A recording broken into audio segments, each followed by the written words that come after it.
join us. You see the follower counter there. When we hit 20 followers, you guys get to decide something which happens in our game. We're already on 12, so only 8 away.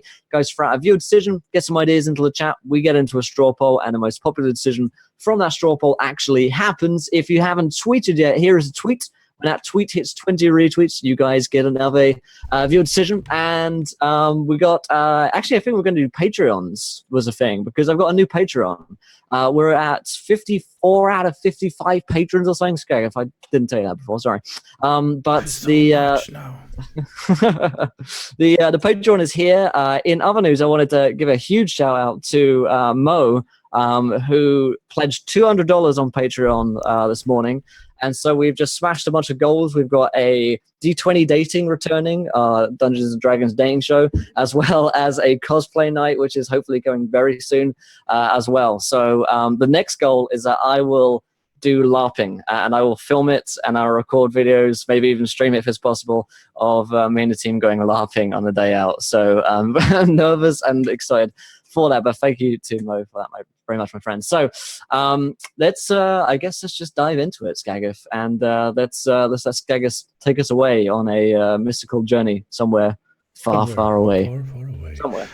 So the tweets were at 12:20.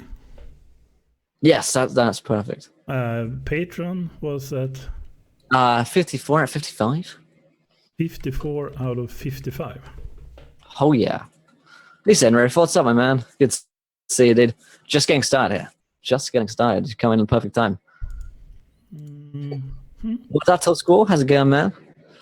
Give Skag here a minute to so that was upside down there. A little bit upside down. Yeah. I like it. We're going steampunk today. Why not?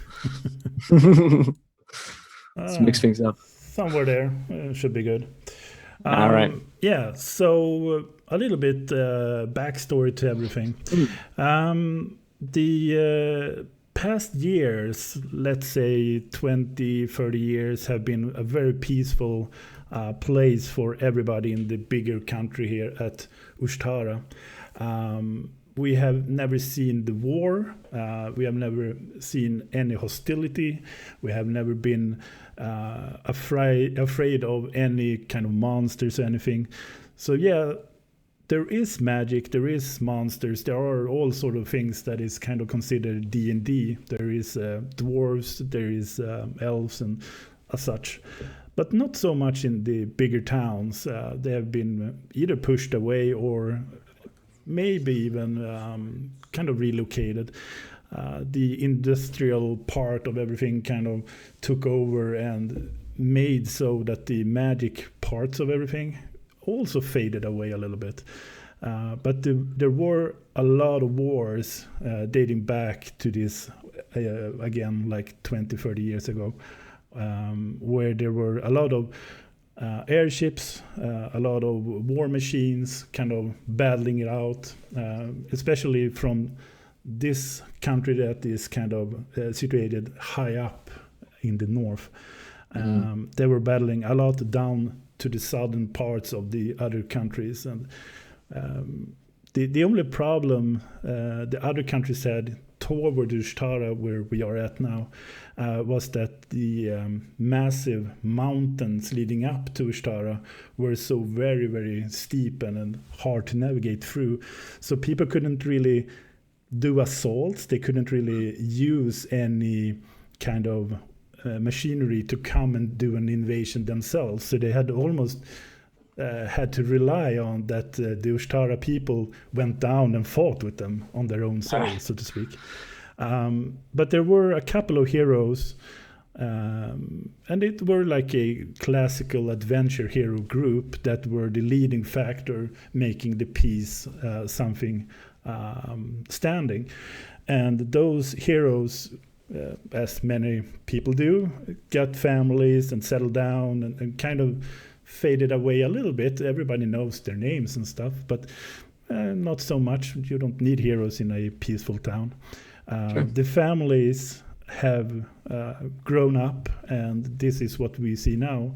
We see Boris and Fyodor as a part of those people leading up to something new, and the city itself is growing all the time. We have a inner part where the socialists and the nobles and all the kind of more fancy people have their residence and where they live.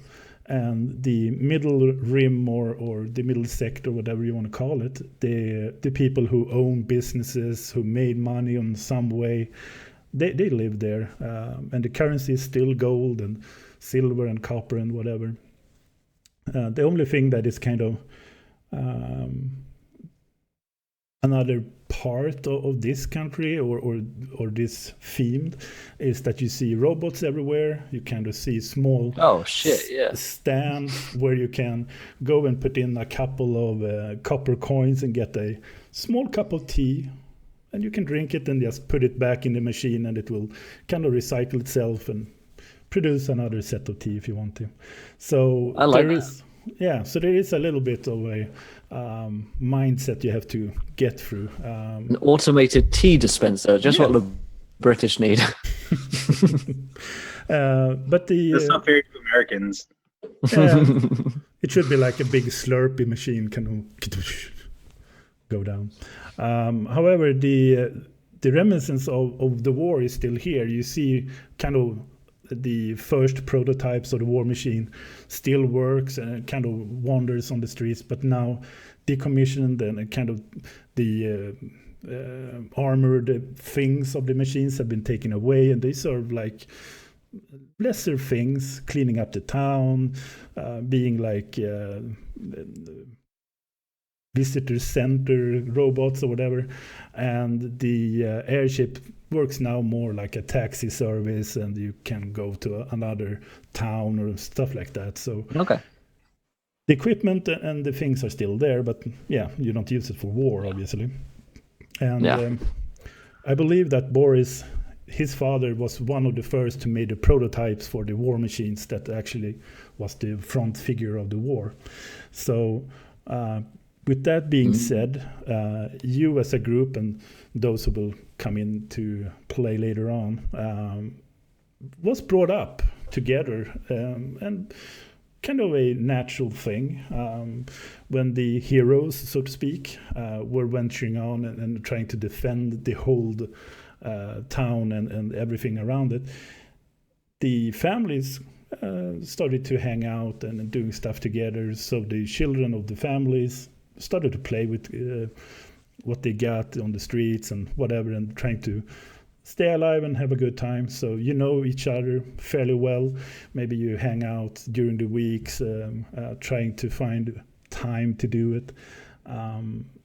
So there is a connection between you, and probably somewhere you try to find the time to hang out and hang out, bro out. Yeah. Remember how it was back at the time. So back in the war. How old do you think you are, approximately? How old do I think I am? I think I might be. I'd say Boris is like in his 30s, but he's got the soul of a 6-year-old man. How does that sound up with you, Theodore? Age-wise? A little bit younger. I'm about like 25, 26. Yeah. So you were more the guy who kind of wanted to be like Boris, the cool kid who invented strange things. Who could really hold his liquor, yeah. I mean, sorry. And there were a couple of other kids hanging around and trying to keep yourself together. You were like a gang that were doing all this not so good stuff on the streets, and there were other gang children too hanging out and doing fun things. Getting to look good. Yeah, basically. And remind you that when you brought up, it was a war outside, so there were a lot of kind of if you're looking back to the 1940, they were sticking things on the windows, trying to make it all dark, and there were these warships kind of slowly making way on the air. So you were brought up in the times when it was very unrest. I think Boris very much misses the war in some ways. You know, he misses like the war spirit. Yeah, and one figure that was always like a constant with you guys were the mayor, and I kind of had his name here, and I said He once had a name. He had a name. We've both forgotten his name. It's Mayor. Mayor John Mayor. He's just known as the mayor. Yeah, let's just say so for now. So the mayor of the whole town was a figure of that kind of went on and trying to help you out, because he were in contact with your fathers and helping out the heroes as they were at the time, and trying to find ways to via money, economy, or whatever, trying to build you up. So he has always been this character of like an uncle or something. And the past days he has been trying to get on hold of you two without any luck. But when I've been busy, you know. Yeah. These times there are like the old Western kind of telegraph stations where you kind of send whatever you want to that guy, and he will print out a little note and send it to another one, and he will kind of be the messenger. Nice. So I like to think we have like mechanical pigeons that we send as well, rather than actual pigeons. Okay. Yeah. So one of the early days of the month of whatever it is now, October. It's similar over there, and it's starting to get really cold autumn.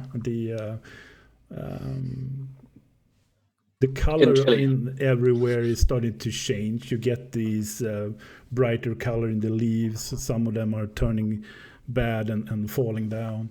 The coldness in the air kind of gets more and more noticeable, and you feel this urge to get more and more clothes on you each time you go out. And for some reason, you two are sitting by at, I believe it's Boris' house. Yeah, I've got a house for sure.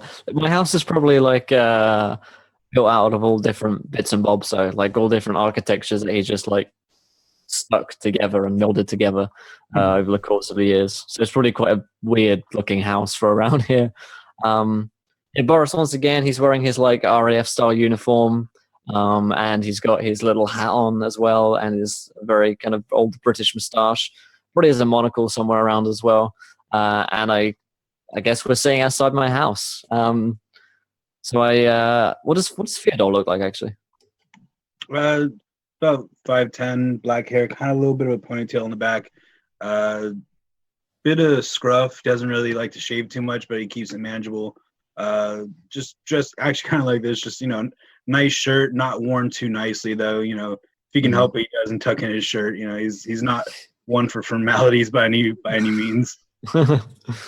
I say, Fyodor, you really ought to.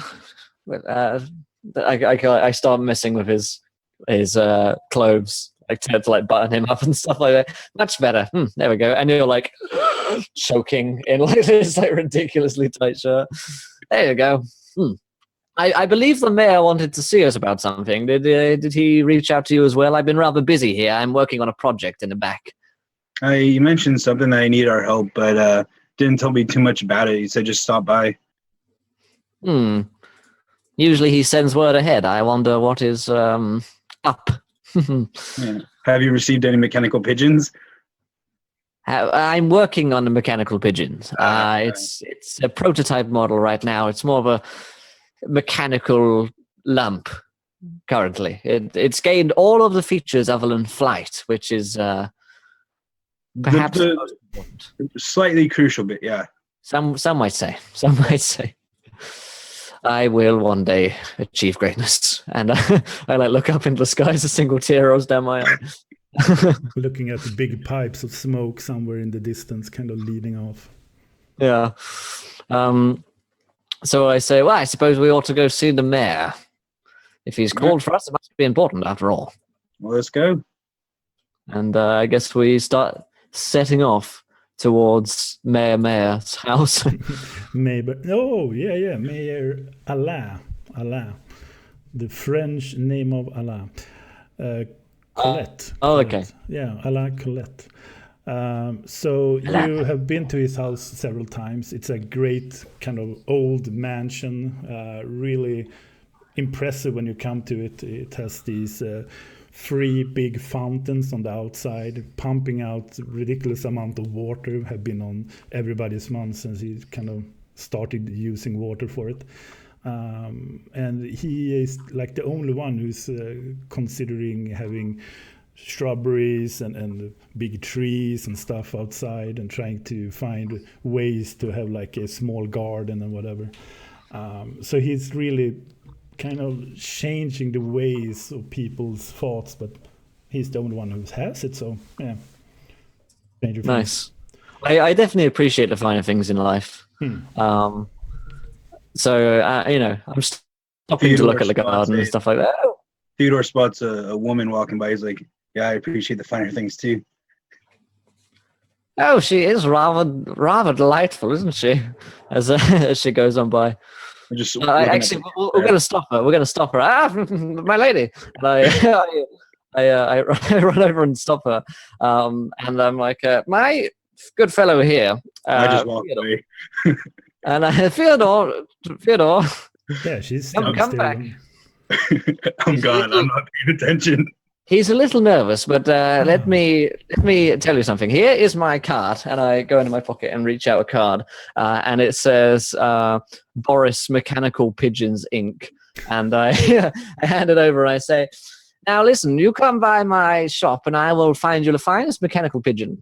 And you can send him word that he wishes to speak to you. Or indeed, if you simply write down your address here on this piece of paper," and I go into a different pocket and bring out a scrumpled piece of paper, which has got all sorts of scribbles on it already. I hand over to her, and then he could get in touch with you via one of my miraculous pigeons. Right. But write it down. Go on. She takes the kind of business card you presented at the first time and goes, "I'll take this." And she starts walking away. Excellent, my dear. I turn back to Theodore. I catch up with him. I think we've got our first customer. I just kind of give him a sly little thumbs up. What was it we're doing again? I think the mayor needed to speak with us on something. Ah, yes, the mayor. And we're here already. I've kind of forgotten that we were here. He gets very caught up in things, and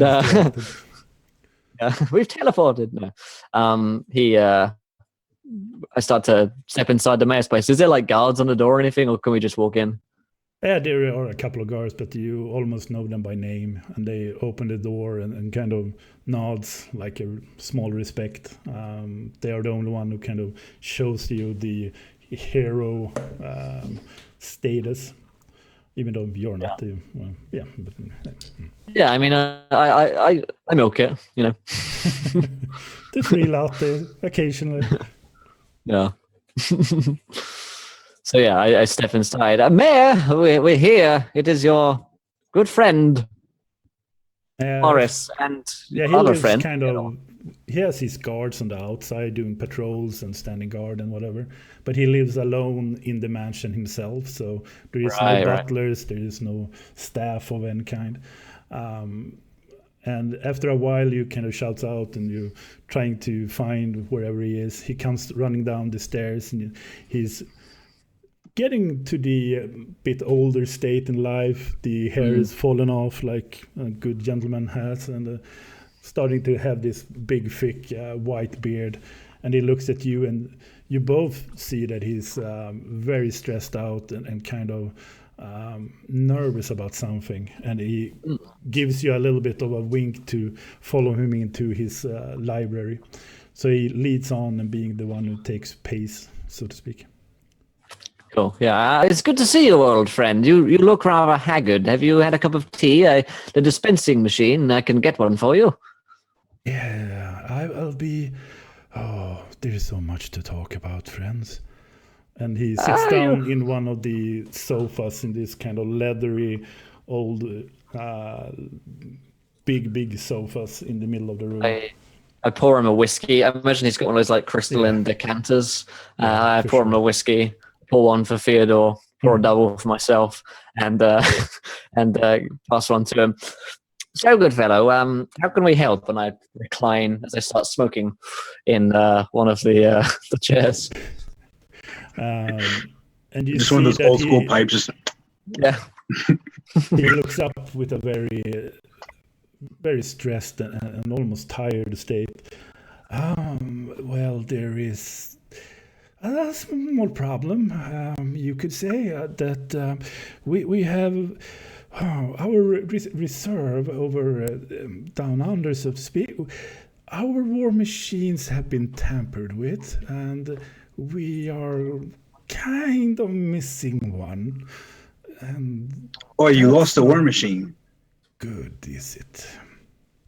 Somebody just comes to your city and takes your war machine. Kind of true. They tampered with it, or they stole it, my friend. There's quite a difference. They tampered with several, and they stole one. And you two know that a war machine is not that massive in size. It could be like 2 normal person high, and it will be maybe a small AI built into it, so it will function with small set of commands, like a golem, but a little bit more advanced in the mindset. So you could actually say small battle plans, and it will compute with those plans in mind. So it can kind of, I will do this, and when that is kind of done or something doesn't really work, I will go back. Right, okay. And your father, Boris, have been making a lot of the prototypes, and there should be like 10, maybe more of them. Yeah, okay. Well, my father worked on those. Do you know who stole them? That is why I'm coming to you. There is a small problem. We don't know. My dear fellow, this excuse my language, but you seem to have a rather awful cock up here. Yeah, and you see that he's totally, yeah. He understands where he's at, and this is not good. Yeah, he's So I say, tell me, my friend, how can we help you, and where do we start? I can speak for myself that I am more than happy to go on anything which might seem rather exciting and adventurous. So, and what to help an old friend. So, I can't speak for Theodore, only myself. I just finished my glass of whiskey, and I kind of slammed the glass down, saying, "What do you need us to do?" Good man. I believe that the best way would be to go down and look at the reserves, maybe, to see if you can find anything that we can't. I suppose it's a good start. Sorry, is the reserves a place that we've been before? Like either no, with you have never been in the reserves. The reserves is the collective name for where all the war equipment are stored. So it is all this is probably like the toy shop for Boris.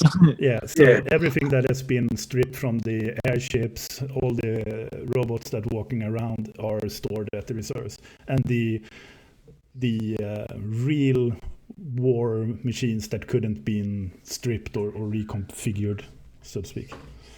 Okay. I suppose we could go down there. I like show a sly look. Oi, calm down. It's a job. It's not playtime. Yes, no, of course. Important work to be done, finding the war machines that have gone missing and whatnot. Definitely not tinkering around down there. No. I kind of reach over to the man. I kind of give him a pat around the shoulder and say, "Don't worry, we'll find out what happened to the war machine. We'll figure out who did this." Yeah, you can see that it's almost tearing up.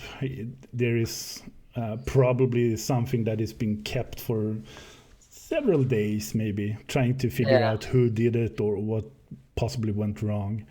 Tell us, friend, who else knows about this? Can we tell anyone? Is it common knowledge, or must we keep this secret? There is, I know it, and my chief of war knows it, but it's just us two. So keep it down low, maybe. Of course. Mum's the word. Well, it's been a pleasure seeing you, my friend. I suppose we ought to head off immediately to the reserves to find out if we can solve your problem for you. Oh, I'm happy, and you can see that it's almost like a hefty stone has been lifted. He kind of sits up a little bit and looks down in the whiskey glass that haven't been touched and kind of sips and looks a little bit faded away, and realized that you need the keys, and he kind of looks around and goes to a little hidden box inside the library bookcase. He kind of pulls up and you hear these gears kind of clunking, and he pulls away a little part of the bookcase, and inside there is a contraption of small levers and things that he kind of tinkers with. And all of a sudden there's like a small safe that opens up, so there's a lot of things leading up to this small compartment. My fingers start twitching when I say it. Like a nervous. You believe that it's state of the art back in like war years, but nowadays you you don't use levers now. That's so 1930s. God. But he pulls up these long like vault keys.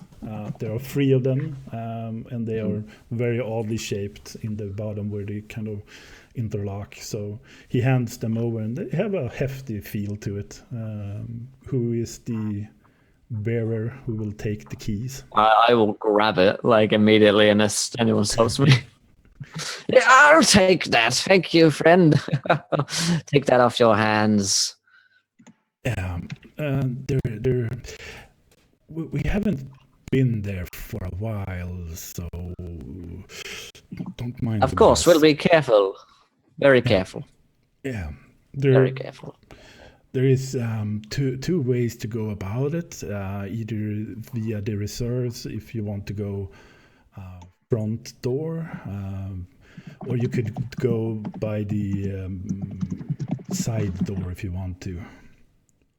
You know what I say? Do it the old-fashioned way. Go through the front door. What do you say, Theodore?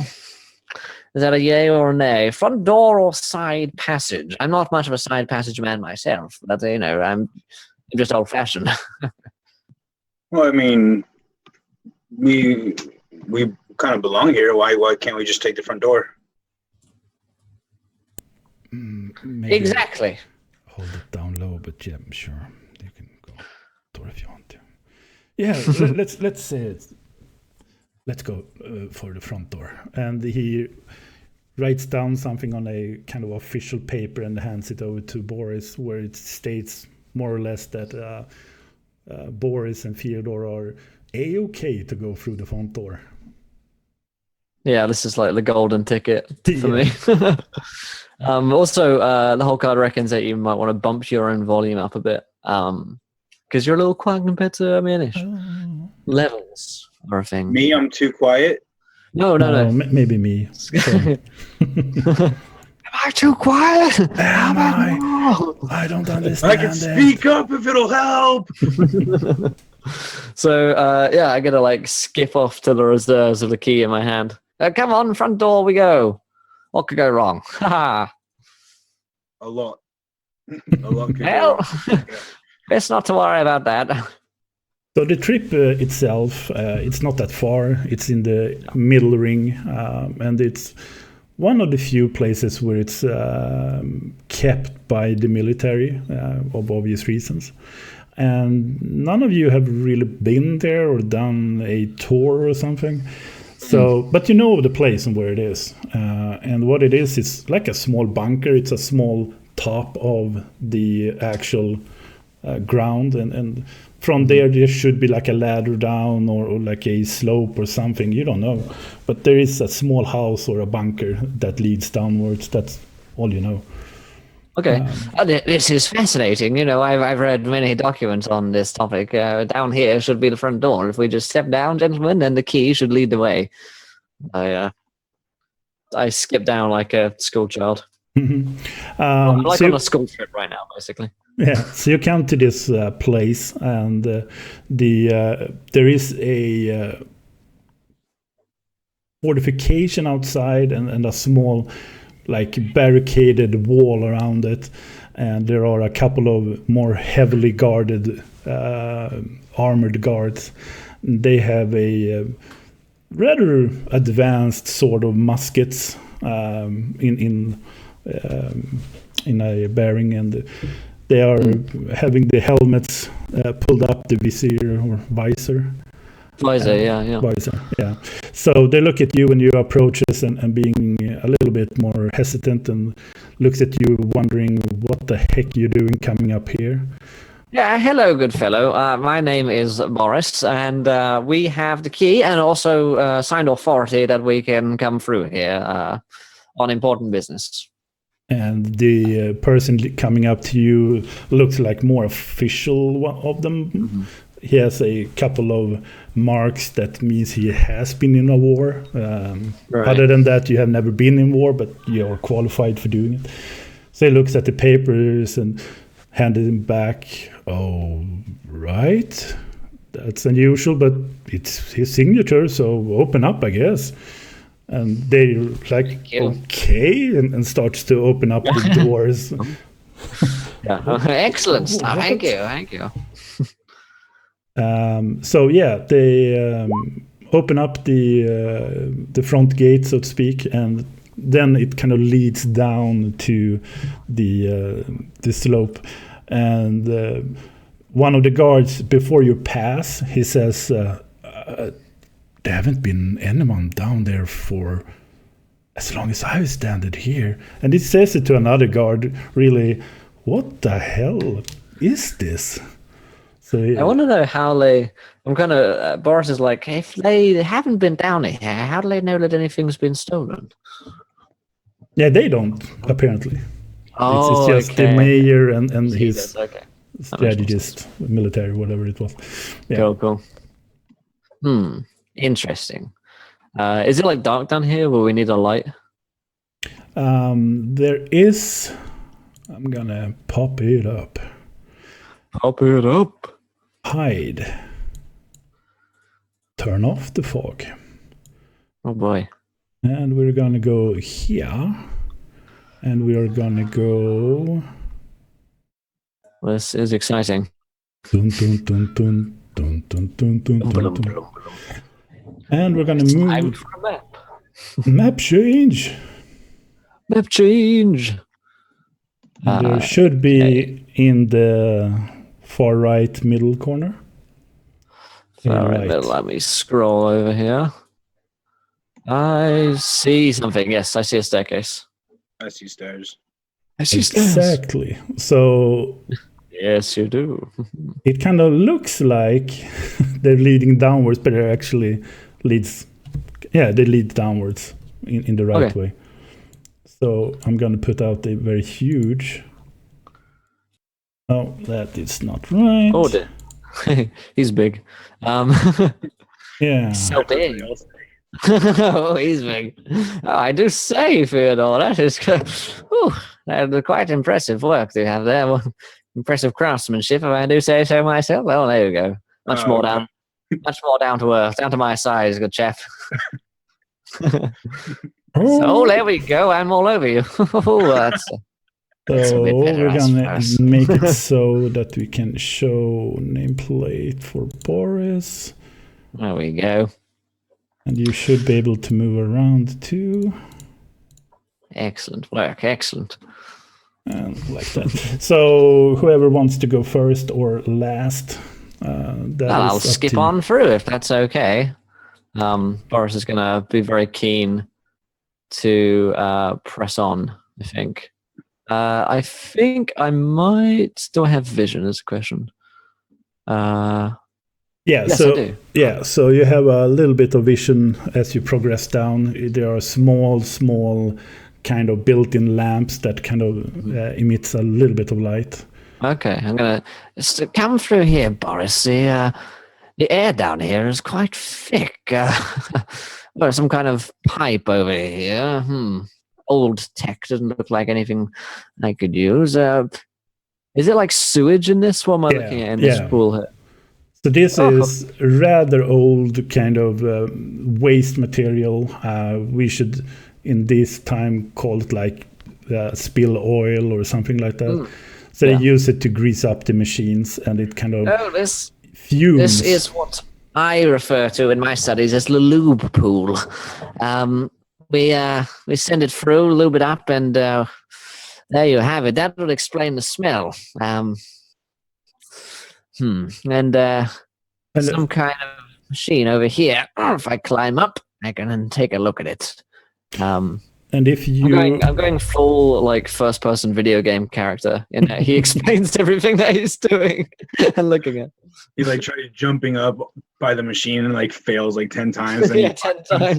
Go around. I need to. That item does not work. That item does not work. Press E. As Theodore enters here and the smell hits him, he kind of pulls out a handkerchief and ties in, brings it up to cover his face. He's like, Boris, please tell me this isn't actually lube. Well, what do you mean? It is a lubricant, yes. It is for machines. Well, if that's what's making machines work, I don't want to touch the machines. You don't have to, dear boy. The point, you're not an engineer. You're not trained to touch these things. So don't go in the lube pool, whatever you do. I'll like step a little bit further away. I wanna take a look at this machine here. Is it just like the inner workings of stuff? Is there anything important to Boris? Yeah, so you have a small kind of interface, very old tech, but still there are a couple of things to extract from it. So if you roll me like a intelligence check. All right, I shall. My intelligence +3, because I'm a clever guy. It is a 10. I'm so intelligent. Let me show you.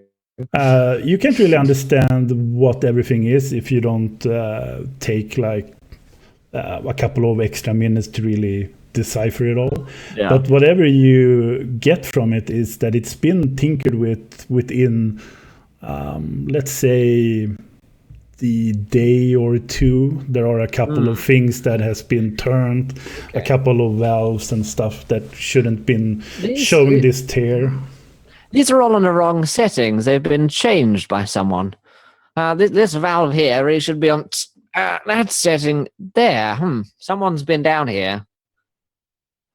Do I notice anything else in the room? Perhaps like somewhere where there's like footprints or another. Yeah, you can do the perception check for your two. A 22. 22. Yeah, that's pretty good. And you sense I'm a pretty perceptive bloke. Yeah. So you sense that there is something kind of in the works as you see the valve about can't really use like here pouring down. It's still on, so it's not inactive. It's producing some waste of some sort, not in a massive flow, but still there is a small pour from the pipe there.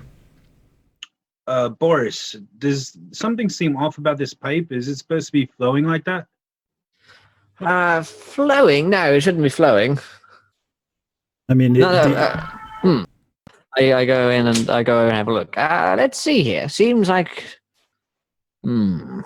I go have a mess around. It should only be a thin trickle, really. If there's too much lube going into the machines, and it can be overlubed, as the term is. So, yeah. So what you kind of get from it all is that that one is just waste.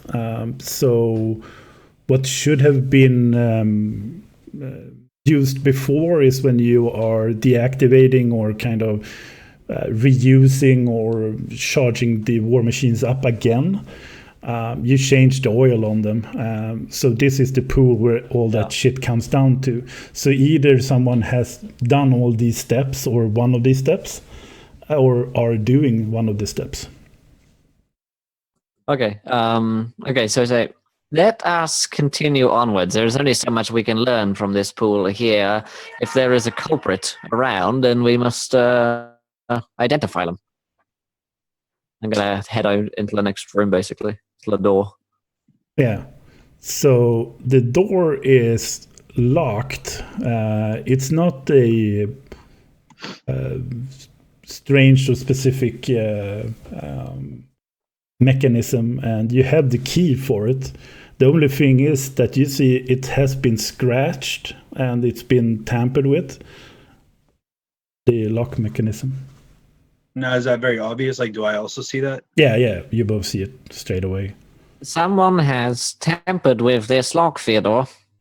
Can you bust it open? Well, we have the key. Oh shit! Yes, we do. I will. I'm very intelligent, you know. Prescribe caution though as we enter. Obviously, something is not quite right here, and I'm not going to draw it, but I'm going to kind of put my hand on my gun. Ethel is the name of my revolver. Her name is Ethel, and I love her. So how about? Are you going to open the door? Are you trying to do it quietly, or are you trying to force it up? Boris, you have the key. Are we going? Let's do this quietly. If someone is around that shouldn't be, we don't want to, I'm not sure, but I've got hand on my weapon, and let's go in. So you try to open it as quietly as you can, but I mean, it's an old mechanism and an old lock, so it makes off a little sound, but not that much. And I am revealing, not hiding something that is.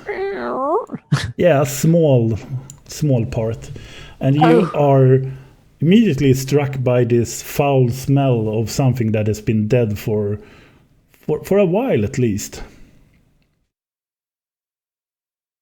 That's good. I am not a field doctor of any sort, so blood is not really my strong suit. Theodore, would you mind? I'll let the gentleman go first, and I'll just follow along here, if that's okay. Whilst I get like a handkerchief and put it to my mouth, so I don't smell anything awful. He's quite. And I kind of like tighten my handkerchief a little bit more. I'll go ahead and enter. Before I actually go in, can I tell if there's, anything else, any kind of danger or anything? Yeah, you don't really see it or sense it. You see that the blood has been here for a really long time, and I mean it like a couple of days at least. It's not fresh, and it's almost like it's been someone has been pressed down to the floor. So there are chunks of someone there. There are a lot of broken and really completely pulverized bones. So can I check the ceiling? If it looks like it's been crushed, can I look up and check the ceiling? Is there anything there? No, but looking at it for a little second or two, you realize there is maybe the possibility of a war machine that has stomped on him, or whatever it is. Gross. Is the blood from a body, or is it just blood that is spewed on the floor? From a body. It was a body a long time ago. Okay. Or Dude's been crushed. yeah. This is rather grotesque. Well, looks like we've gained everything we can from the. Theodore, I'm not quite sure if we're cut out for this sort of fellow.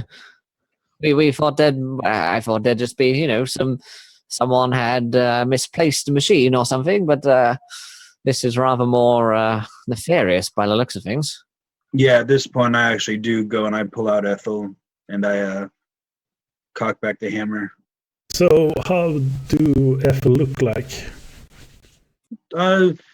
What looks like mostly a standard revolver, but as you get closer, it's actually got kind of an interlace of silver and gold trimmings around it.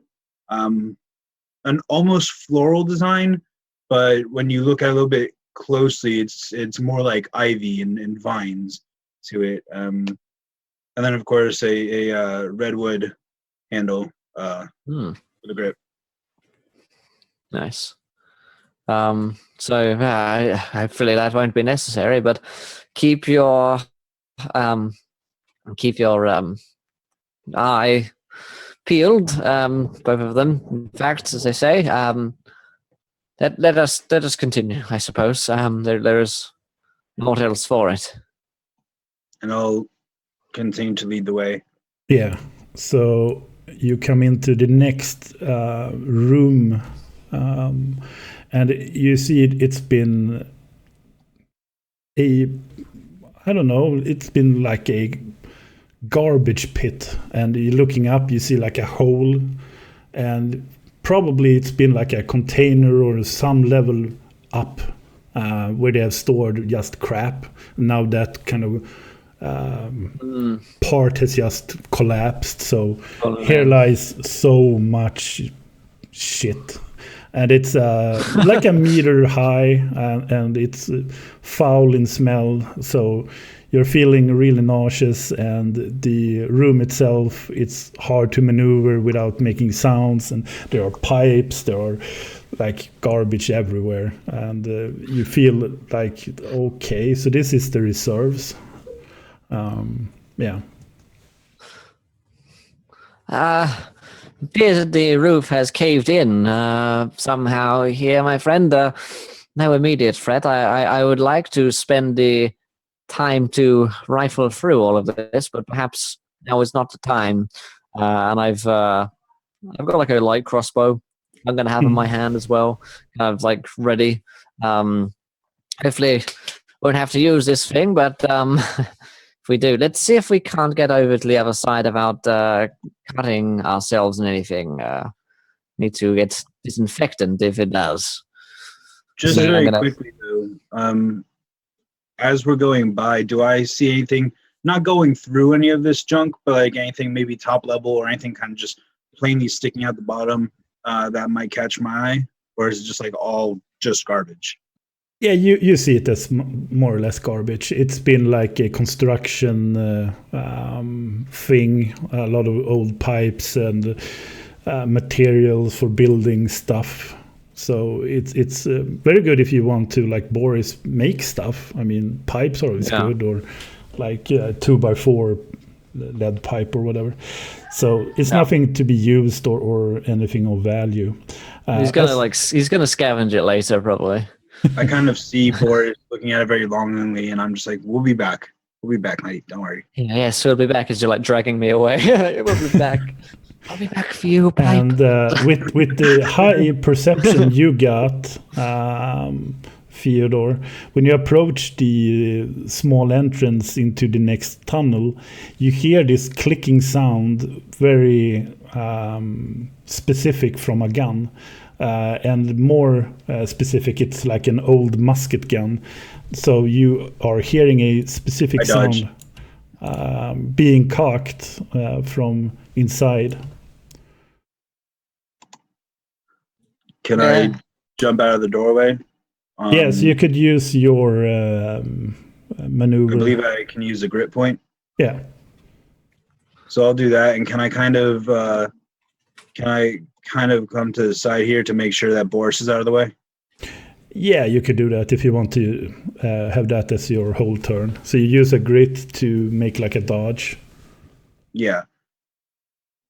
I'll do that, and then as soon as it fires, I want to see if I can peek my head around the corner after it fires, and see if I can see where the shot came from.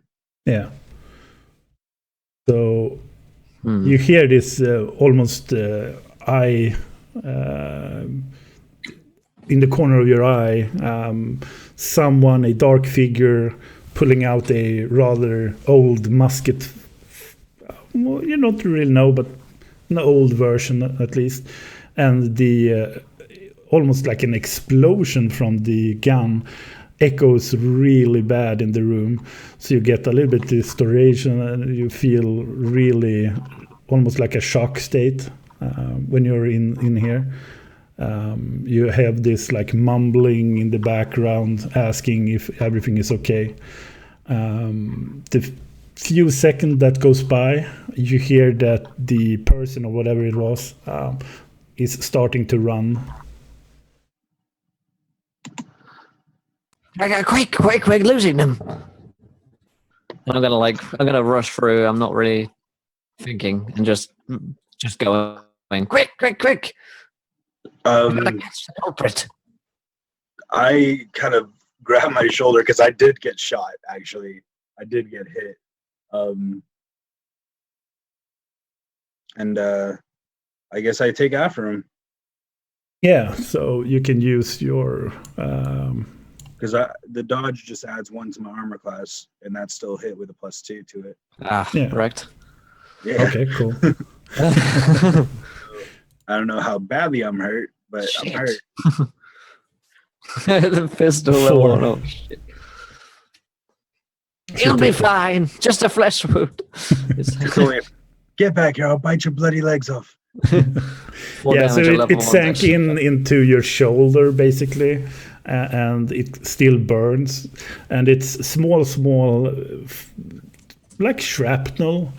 In the old muskets, you take whatever you have and just shove it in and shoot basically. So you feel it's like a small nails and like a button, or all sort of nice things in the shoulder.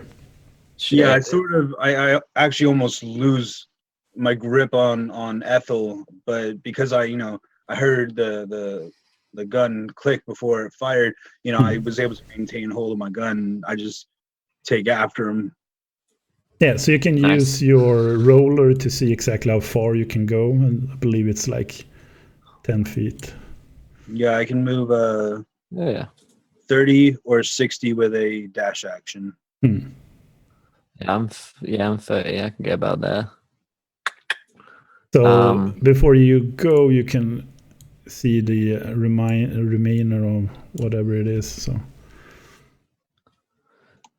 okay, so that's like 15, and then so you see the tip of him, so you can kind of understand how much he has the back to you guys at this point.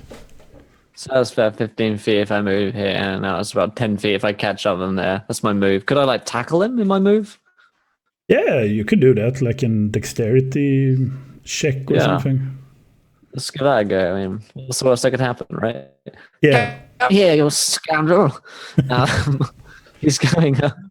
So what you see is a really scrap metal kind of villain. He has all these kind of just put on armor plates and the small things just constructed, nothing really advanced at all. So like a scrapper. Yeah, I come here. Oh my god, you are quite marvelous. As I capture him, I'm gonna tackle him on a 17. And he will do his. I'm like want to tackle it, but at the same time, I'm like admiring how the craftsmanship of it. That's fabulous. So you succeed with it. You tackle him down. So how is the tackle looking? How do you do it? Yeah, the tackle is kind of like I chuck the crossbow onto the floor, grab him, and I just tackle him in a mad dash, like tripping him up, probably catch him by the legs, and then like tackle him.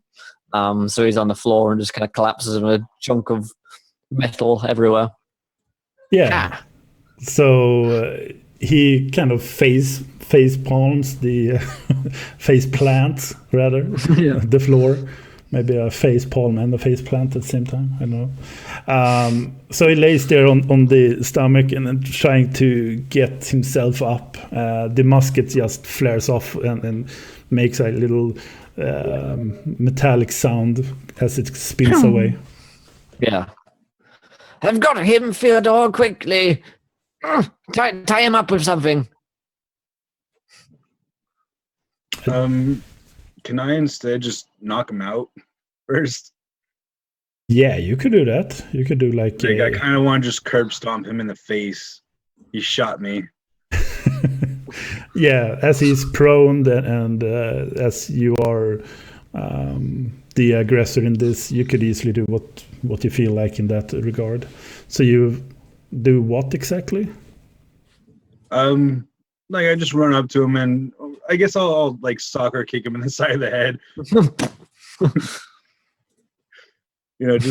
Just trying to knock him out, not bash his skull in, but I'm angry, so. Yeah, you don't really know how much because he's wearing this makeshift like helmet on. Oh, then I go full on. Yeah, so you go full on. It's like, yeah, this is to win the cup. Long field Gears of goal. War on his ass. Yeah. Do you give him a really good soccer kick? You want me to roll for it? Nah. So you kick him hard and he kind of goes limp and really either unconscious or really dead. You don't really know if you don't want to check. All right. I won't check immediately. First thing I'll do is I will grab the musket and kind of like stow it on my belt behind my back. And then also just make sure he doesn't have any other weapons. Boris, you got any rope or anything to tie him up, or what do you got? Yes, rope. I do. And I start kind of like tying him up. Yeah. So you start to tie him up, and from it all, you see that he is wearing an armor, so he is human on the inside. He's not a robot or anything. And you make a nice little bow tie or something. I don't know. And yeah. Because bow ties are cool, right? Yeah. So there we go. Now we have the villain reprimanded. I suppose we should bring him back to the proper authorities now, Fyodor. Yes, perhaps. Can I go ahead and just search him to see if he's got anything else, either any other weapons or any kind of documentation or anything useful? Yeah, so you skim it through a little and you look over, and he is wearing a small pouch, and inside it there is a like a document, you could say, and it is stating it's very important that they, and it's marked day, take machine number 7. Number 7. I show Boris and I say, do you know anything about machine number 7? Machine number 7. History check, I suppose. Yeah, you could do a history check. That might be the 7th mechanical pigeon that I was attempting the other day. Did not fare well. I rolled a. Let me see. What did I even roll? 16. There we go. So, what you could take away from it is that it probably is the number on the war machine. Why just that number? You don't really know, but what you know is that your father built a prototype that could be for about 10 to 15 war machines, and there is no market or need for anything more than just that number.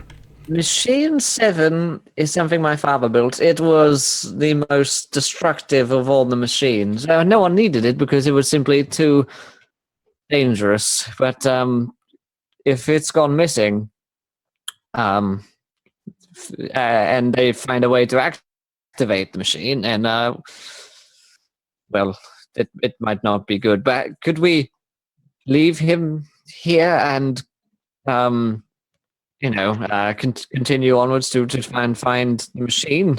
Yeah, can we tie him up to like these pipes or something? Yeah, for sure. I mean, you tie him up at the best of your knowledge, and you do an extra bow tie just for safety. And of course, just for extra measure. Exactly. Did I also find any extra ammunition or any other weapons or anything on him when I searched him? No, he has this other pouch full of just scrap metal that he kind of shoves into his musket and shoots. So, okay. Yeah, you could find a little pouch of really bad, like black powder, yeah. And then also I took his musket from him, right? Yeah. Okay. Quick, the time is of the essence. If they have machine 7, we must push on. I'm going to push on. If I can bring my token, there we go. Continuing downwards down the hallway. He's kind of like quite worried at this point, I think. Yeah. Who is he? He knows the power of machine 7. Exactly.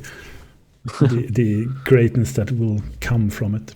So you are moving on, and you see rather quickly it's a maze down here. It's hard to know if this is the right way, if this is the other way, and the size of it all.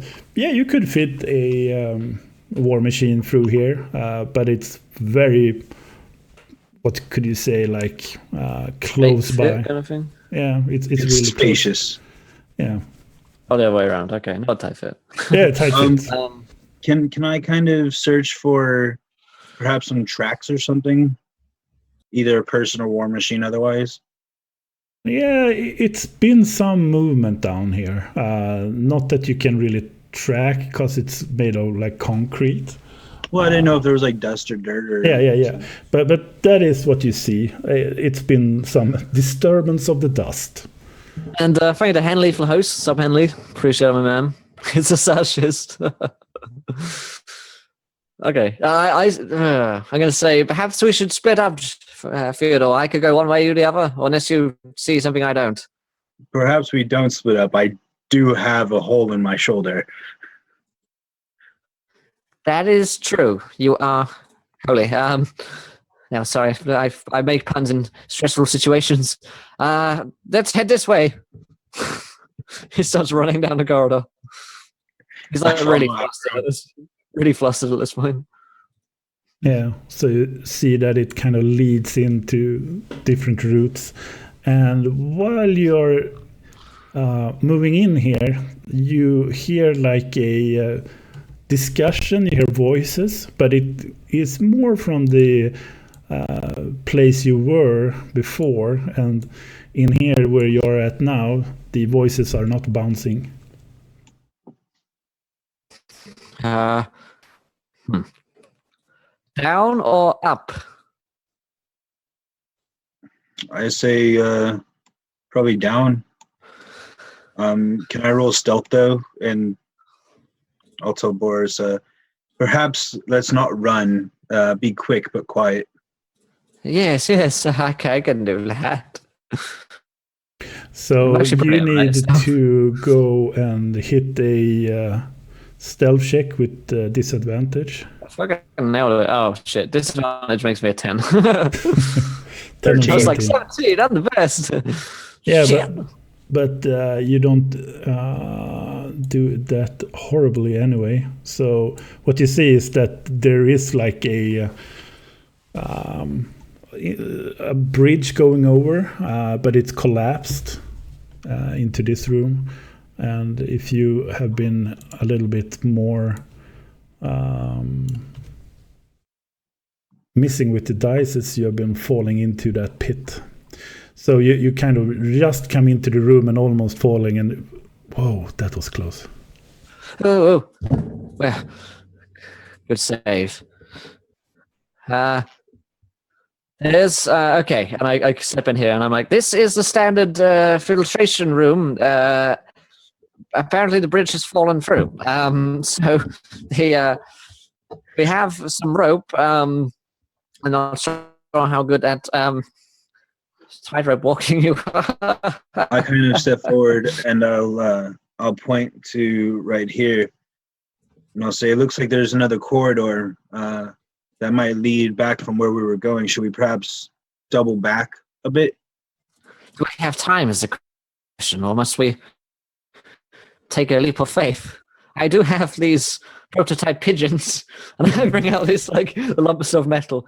They might be able to lift us somewhat if we clamp them to our boots. The problem is that I respect Boris so much that I look up to him, and like I'm not an engineer, so like everything he makes is really awesome to me.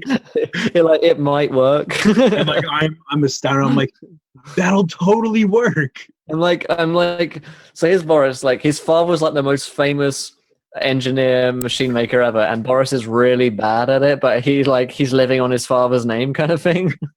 So everyone was like, he's his son, he must be great. And I'm like, yes, these two lamps of metal are pigeons. His father builds like war machines, and you build little birds. I built it. They're literally lumps of metal, kind of a bird face, like not even. It's like you took a Sharpie or something. It's just a Sharpie drawn on. Very well. How deep is it down? Would we definitely die? Is it climbable if we wanted to? It's a couple of meters down, so it will be a hard task to get up, but you will not die if you fall into it. But it will be a test of task to get up. Okay, I say there's no time to waste, and I'm gonna like dive in. So you're jumping in. Is it jumpable to get to this side here? With a good result on a dexterity check, sure, or athletics if you have it. Acrobatics, maybe? Yeah, okay. Yeah. Acrobatics is... Oh, fuck! Can I see he had a bad running start and like... I trip up. I trip on one of the pigeons I put down here. The Boris makes this really screaming, strange kind of just... Not even a jump. It's not pretty. No, not pretty at all. So he basically just jumps in more than jumps out to the other ledge. Yeah, pretty much. And I'm in the water. It's pretty cold down here. Right, yeah. So I am going to try jumping across the same way. And as you're gonna land on me, mate. I'll start pulling out some rope. And I have a 22. Yeah, for 22. Sure. So I'll go ahead and jump over, and I will toss down one end of the rope to Boris. And I'll say, "Climb up, mate." Okay. I'm gonna climb up the rope. Yeah, good man, good fella. As I am coming up the top here. Do I need to make a check for that? You have help to get up.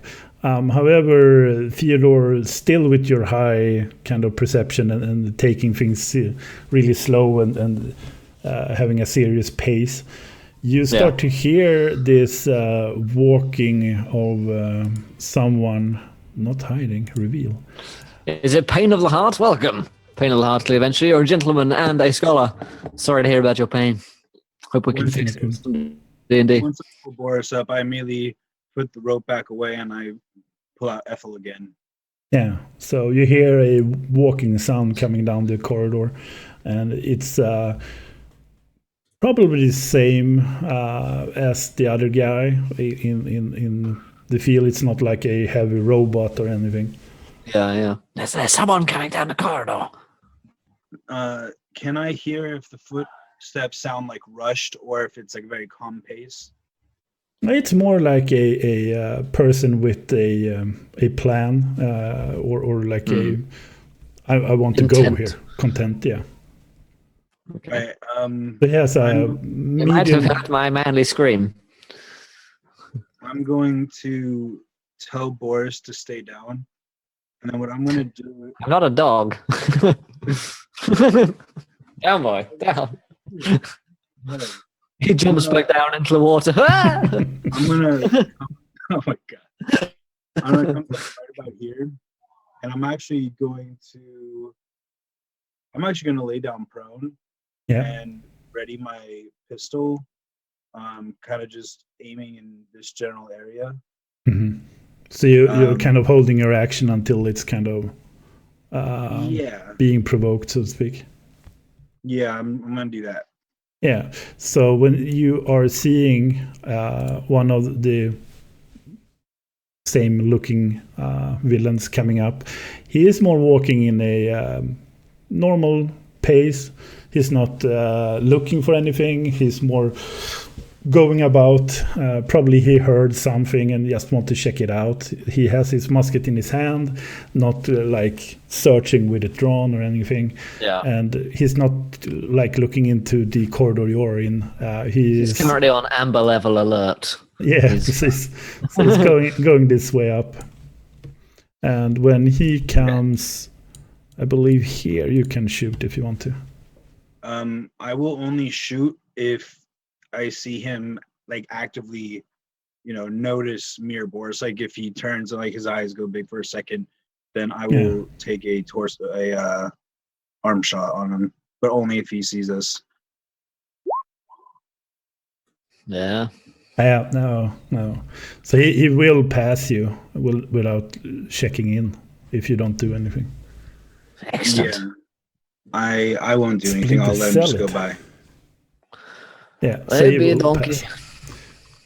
He will pass. The thing that you recollect is if he passes and walks off, he will see his friend upstairs. Which is fine. We better be quick. And I'm gonna like dash out. Wait though? How long do you wait? Wait for him to. Oh god, yeah, that corridor's long. Like once he's gone for a few seconds, I'm gonna start making my way down. Like I'll peek around, and as soon as he turns the corner, I'll halfway to the other corridor he's going into, he will see his friend. All right, then I'll use the dash action. Yeah, I'm gonna try and dash. Yeah. But I'm going to continue to move stealthily. Mm-hmm. So I'll move my regular speed, but it'll be a dash action stealthily. Mm. All right, so we're probably looking at me again like there. So yeah, I'll dash. Quick! We're like scurrying as quick as we possibly can. Quick! Oh man, and thanks so much to Storfang for 2 months. He says, I'm totally not here, but I love your stuff. Thanks so much, Storfang. Love you too, buddy. If you guys haven't checked out Storfang yet, got a great D&D channel, and appreciate it 2 months, man. Gentleman and a scholar, if I do say so myself. You may. All right, I will peek around this corner real quick. Just like a quick, I see that guy. Does he see me? No, he doesn't really see you. He's more like waiting. He's tired. He has a really slow and pacing back and forth a little bit. Doesn't really seem to want to be here. Which way is he currently facing? He's facing, let's call a freehand. So he's facing this way at the moment. Okay. He's looking at something in the water, it looks like. All right, I'm going to, for the moment, holster my weapon, my firearm. I'm going to pull out my daggers, and I'm going to run up to, just right here. Yeah. And I'm going to throw them both. Yeah. Then hit me up with some daggers. I'm not going to shoot a gun as he sees me. Fuck this one, man. A 10. A 10. Go fuck himself. That's probably a miss. No, it's a hit. So you sink it into his kind of throat area, and he kind of just falls back without making a sound, like so timber hole. So just the one dagger did it? Yeah, for sure. Perfect. Where did you learn to do that, old chap? I do say. I'll run up. While you do that, you hear him back, the guy who ventured on. Hey, old work is done here. You kind of hear this voice, probably the. I'm gonna go back and muffle mine and say, "What?" And he kind of responds something. What's this? Oh, I'm bringing him up. Something bringing him Stay up. where you are. Stay there. Don't move him. Don't move the body. The body. Okay. Yeah. So you could see that he is trying to tie him up, and he's being all confused with a bow tie and stuff. So he's struggling a little bit. Whatever you do, don't come this way. And then I'm like, I think we have convinced him, and I'm gonna rush off with Theodore here. Yeah. So hoping that he doesn't come this way. What you see actually is the far end of the whole map part. So venturing over, nothing that you need to really hit or sure. do. Basically, you make your way through. And, okay, can we like jump across here or wait for you? Yeah, you make your way over. Sure. And you walk your way over to the other staircase leading down. Okay, we can walk it. Never mind. I'm gonna like step over this guy rather gingerly. I'm not a fan of the blood. Oh no. I kind of hold my dagger fine in the morning with a flourish, accidentally kind of like splashing some blood onto Boris. Yeah, for sure. Like, yeah. I kind of like wipe it off on my lapel. You dick. And I'll pull my gun back out. That is disgusting. Oh, yeah. I didn't mean to head off. So you come to this kind of walk downwards, and at the far bottom there is a door which were locked a time ago, and it has the last key that you have with you, but the door is open. So what do you do? I say once more into the breach, Jeff. What was it? And I'm gonna fucking let us go on. I mean, let's get out of here before that other one catches up with us and more blood needs to be spilled. Do I hear voices coming through the door? There is a conversation going on fairly close to the door. Then I'd like to approach as quietly as I can. Yeah, you go. Yeah, you go close. You listen in. There is a conversation between two people. It goes somewhere of. There is a problem going on that they can't find the crystals on the last. Does that mean anything to me? No, not for you. I kind of turn to Boris. I don't say anything. I kind of give him a look like, do you know what they're talking about? And Boris kind of recollects that his old father tampered with the idea for having, instead of old coal or like spin up wheels or stuff like that, there were a idea for a specific crystal to actually have a long-lasting effect on things, to probably power it up. So that could maybe be the issue that they're talking about. We need to get in there.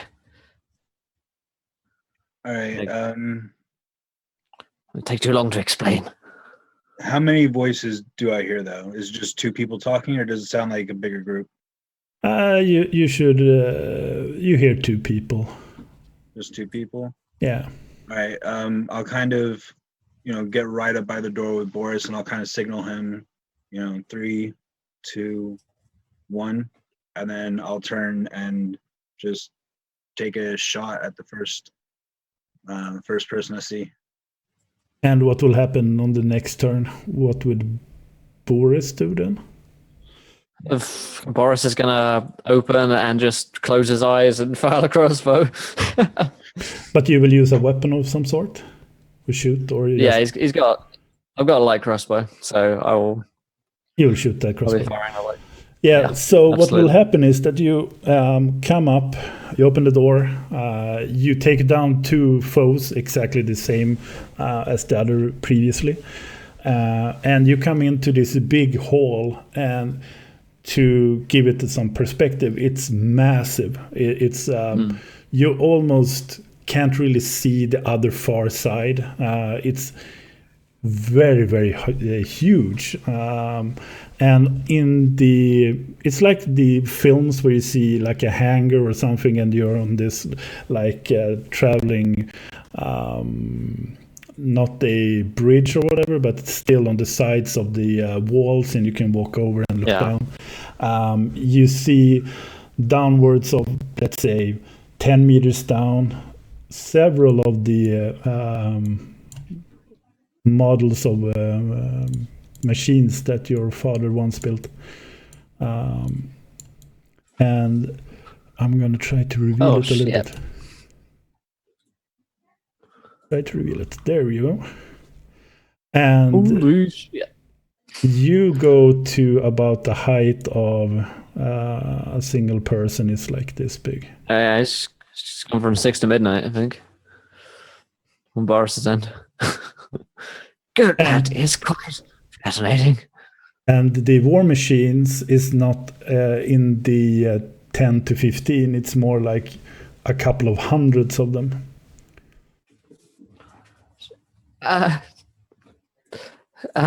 We're like, shit. Yeah, you're like, what?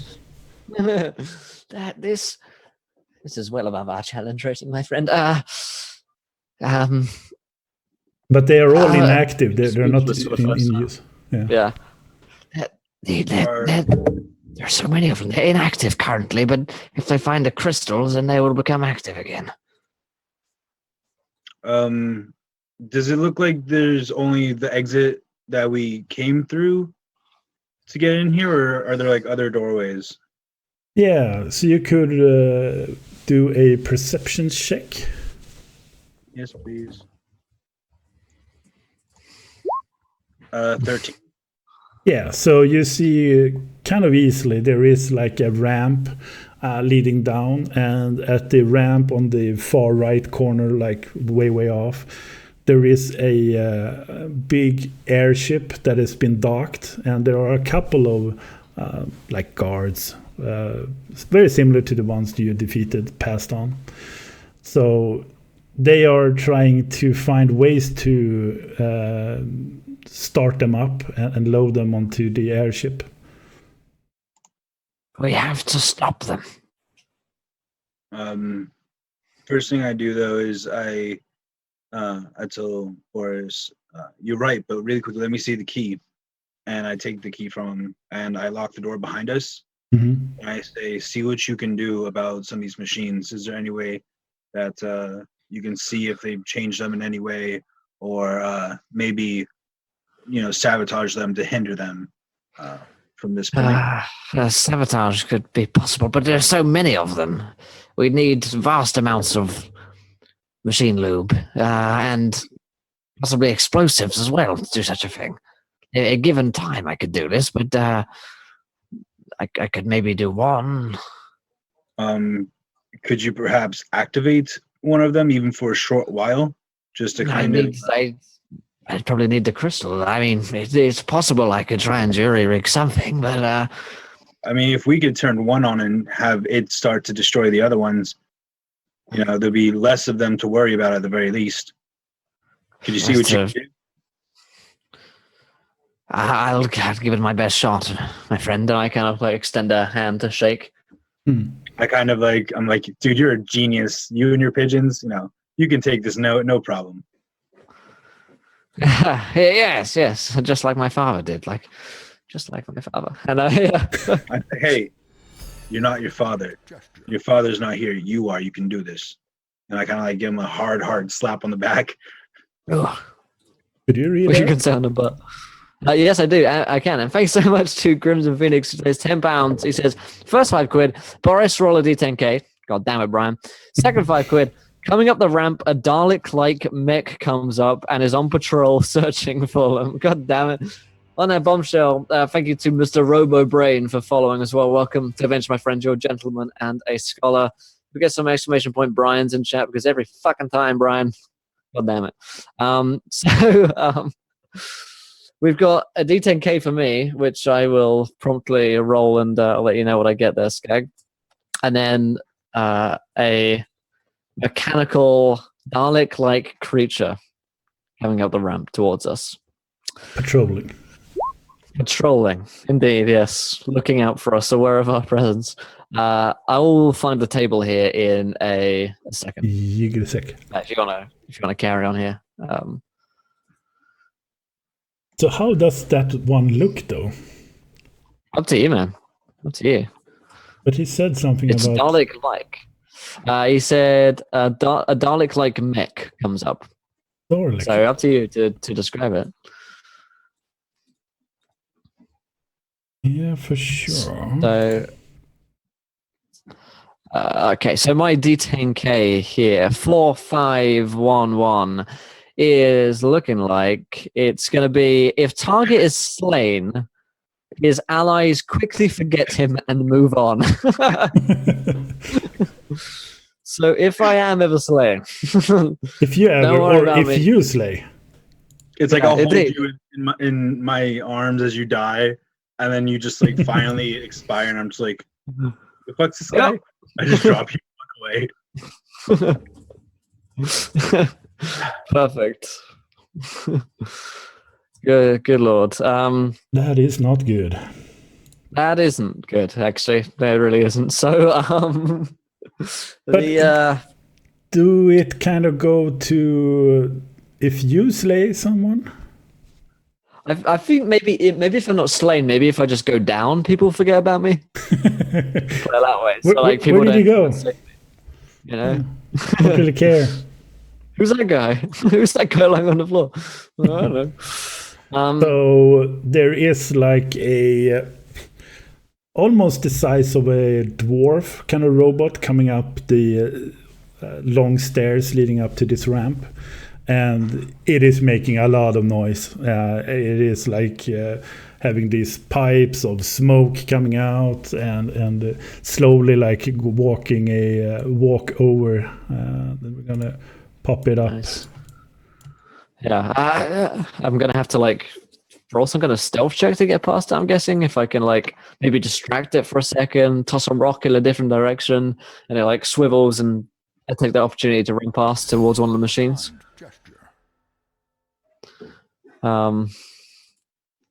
Is that possible? Yeah, Crimson didn't like your roll though. Sure, of course.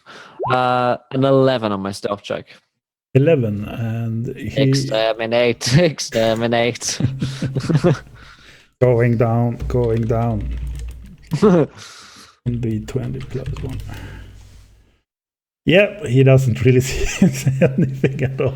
People forget me when I go down. Oh man. That is sad though. Yeah. So the robot has such a low perception. So he walks up mid stairs and stands there, just looking about, trying to find anything. Doesn't do it. Kind of walks down, walks up a little bit again, having some issues determining if he want to go up and down. Okay. Theodore, do something. I'm gonna, as I say that, I'm gonna like jump into one of like the mechs to start tinkering at like I imagine it's got like a engine kind of like cockpit thing going on here.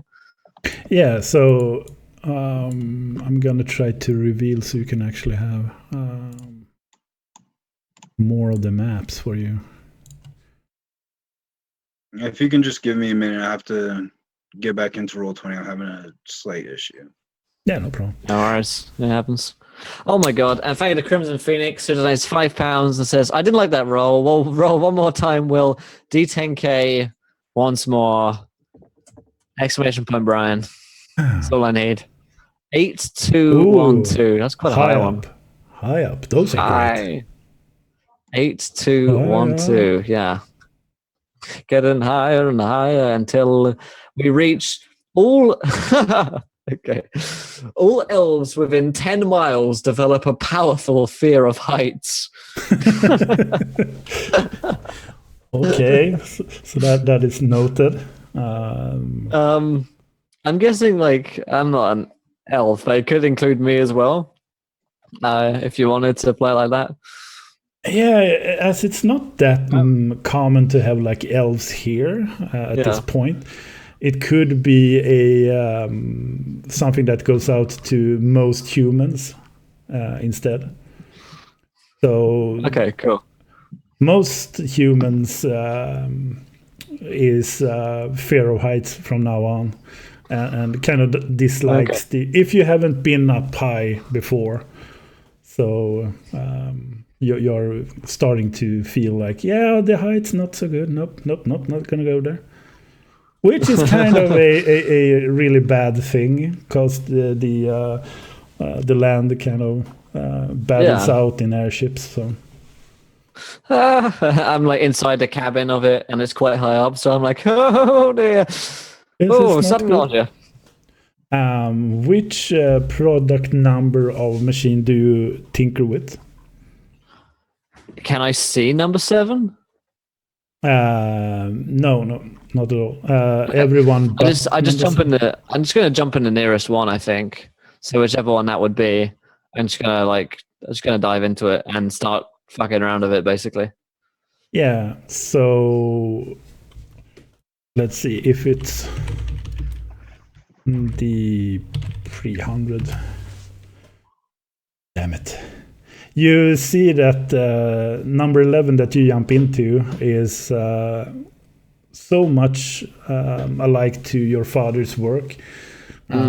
You almost like nostalgic with the how he rooted things, how he kind of made everything work, and certain things is like, yes, obviously, I would have done the same if I knew how. Yeah, I'm like, I'm just like him. I'm reaffirmed that. I'm reaffirmed. Oh shit! Open Legend just funded. Good stuff. I told him it would be within a few hours. Good job, guys. Have you guys ever checked Open Legend? Cool Kickstarter going on at the moment. Friends of ours, Brian. Be on the show later on in the week, and he's on every Sunday anyway. So that is on. Cool. Yeah, just funded on Kickstarter, came out today, and now already funded, which is great stuff. So I'm gonna fucking start messing around with this thing and see if I can like activate it to see if I can start shooting the rest of the place down. Yeah, you realized that the crystal was nothing that he made as an consecutive thing.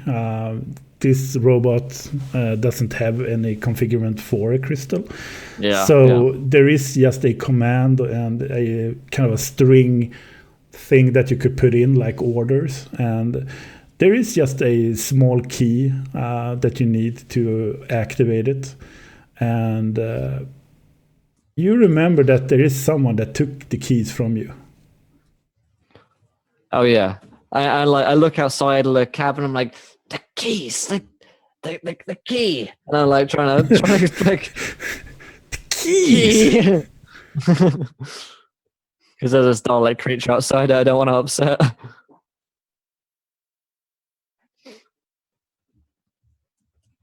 So, the robot doesn't understand or hear anything about it.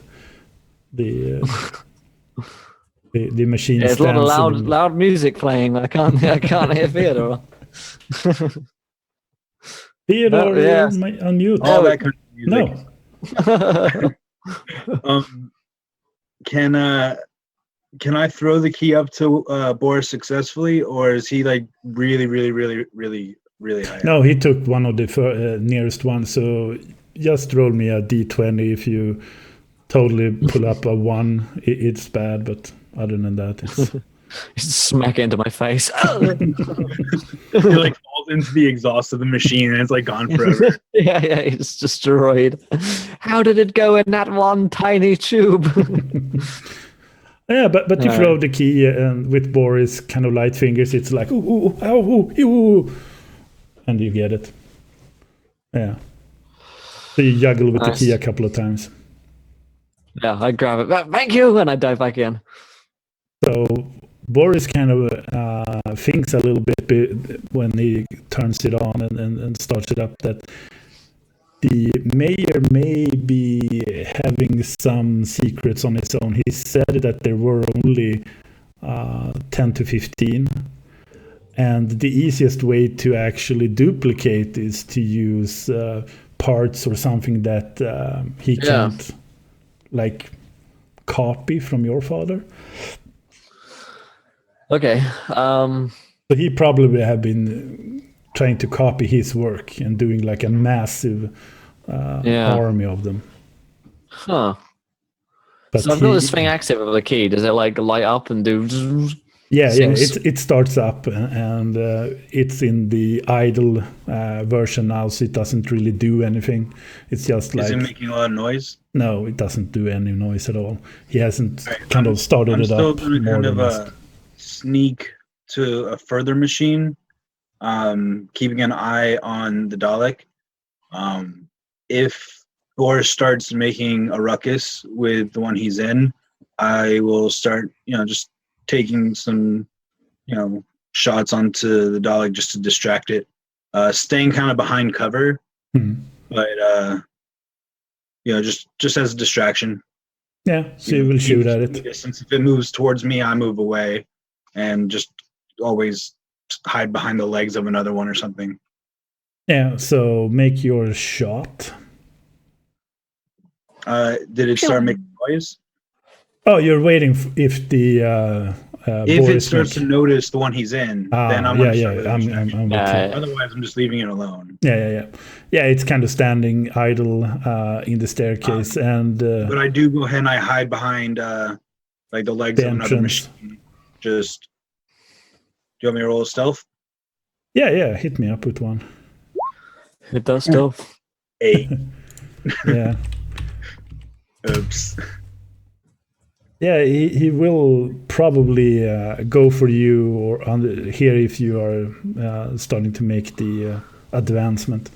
But seeing as he has rolled like 3 and 8 previously, he's not really responding to your movement at this point. But you're not really considered stealth, though, as he will see you kind of quickly. But you have the upper hand. Thank you to Rungok for following. Welcome to the event, my friend. You're a gentleman and a scholar. Thank you for joining us. Wait, no, that's wrong. It said rolling 1d20 and I got an 8, but then I would add 5. It didn't add the 5 to it, so it's a 13. 13. Yeah, sure. He rolled 15. Okay. Keeping that in mind, Boris, what would you want to do? You had kind of started it up. Do I have access to like the guns at this point? You have access to the whole configuration. I'm just gonna press the gun button. The gun button. It's in the shape of a gun. Yeah. The massive red button. And thank you to D. Lewis for following. Welcome to the event, my friend. You're a gentleman and a scholar. Yeah, Ricardo, the PC situation's just been a nightmare. One thing after the other. Fixed parts having to be ordered, parts not working, engineer not showing up, engineer taking forever to do things. It's been one thing after the other. Hopefully, my nightmare of the past 2 weeks will be over soon. Yeah. Anyway, so I'm just gonna fire out. Can I fire at the Dalek creature? Yeah, but that requires you to aim, which makes it more active. Aiming is difficult. No, more that you will be noticed as you will start it up. As I start, I'm gonna kind of shift around and aim it. I'm gonna start and then it'll fire. Okay. The robot that stands in the stair kind of looks over at you, but you have the opportunity to shoot if you want to. Do you have any skills in the... Do you have any skills? Anything. You could use like insight or something. I mean, just to try to understand it. Even though it's like people. I'll roll an in. I'm a clever guy. He says. Nat 1. Let me D20 plus 3. All right. It is 7. I nailed it. Every time I say that, I just get fucked. But he's like a stationary object. You send off a massive exploding sound of shot. The front pipe of the cannon kind of goes in, absorbing a little bit of the shot, and the whole upper body of your mech war machine kind of wiggles a little bit, kind of goes back and forth after the shot, and you make a big hole into the wall that is kind of beside the robot on the staircase, and it just pulverizes like a half meter inside into the wall. I nailed it. Shot. How's that? I take my shot now. Yeah. All right. A 20. Yeah, for sure. You sink it in. He goes down almost to one knee. You take a big, massive part of his back. You exposing a little bit of circlets of wires and pipes and what have you. You see that a lot of the smoke are now coming off from the back instead of upwards. That probably should. So he's not feeling at all good. And he's a little bit, where should I do? What should I shoot at? He has this massive hole in the front like an Iron Man that it will shoot a beam explosion. So it is his turn, and he will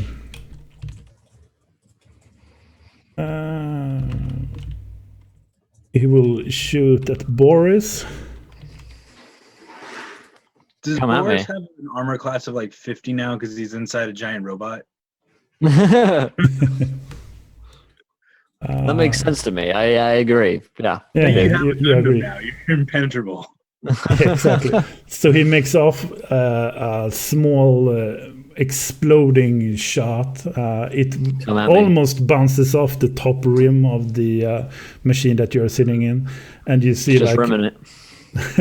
Yeah, a little bit of paint and whatever kind of simmers away, and you're looking out. Oh, that was a close shot. I'm like, and I press the gun button again. I press it's like the nuclear red huge button in here. Use this if necessary. So yeah, we'll continue on with the setup that we have. So Boris is up. Okay. Okay. So do I need to like roll an int check to aim it or something? Yeah, do a normal int check with like plus 2 at this point. You have started to understand it a little bit better. 20.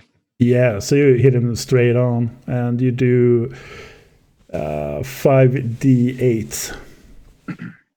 Oh shit! Shit. Okay. Okay, 5D. You know, someone, I got an email the other day saying like, I want to watch your show. Is it family friendly? And I'm like, yeah. 33 damage. Oh, yeah. Wait. So you almost hear this robot going, oh no, and pulverizes the robot in small particles of machinery. It is flying bits and pieces everywhere and making a big dent in the background where it stood. And the staircase is now really dented and hard to walk down on. So Nice. you made a big I one. did it. So You're proud of me now, Dad? I'm slack jawed, and I look down at Ethel, and then I look at this. You're like, I'm like, I love Ethel, but I'm feeling very inadequate all of a sudden. it's totally like I'm totally making up for something, you know, like I'm compensating. I'm like, I'm proud of you. Good job. I'm actually saying that, Boris. Good job. Now see what you can do about the rest of these assholes. Yes, and I'm like spamming the red button, you know, like I'm just- Double fisting the cannons. So what do you realize after this a little endeavor is that they are trying to flee at this point. They have a small airship which is now trying to undock.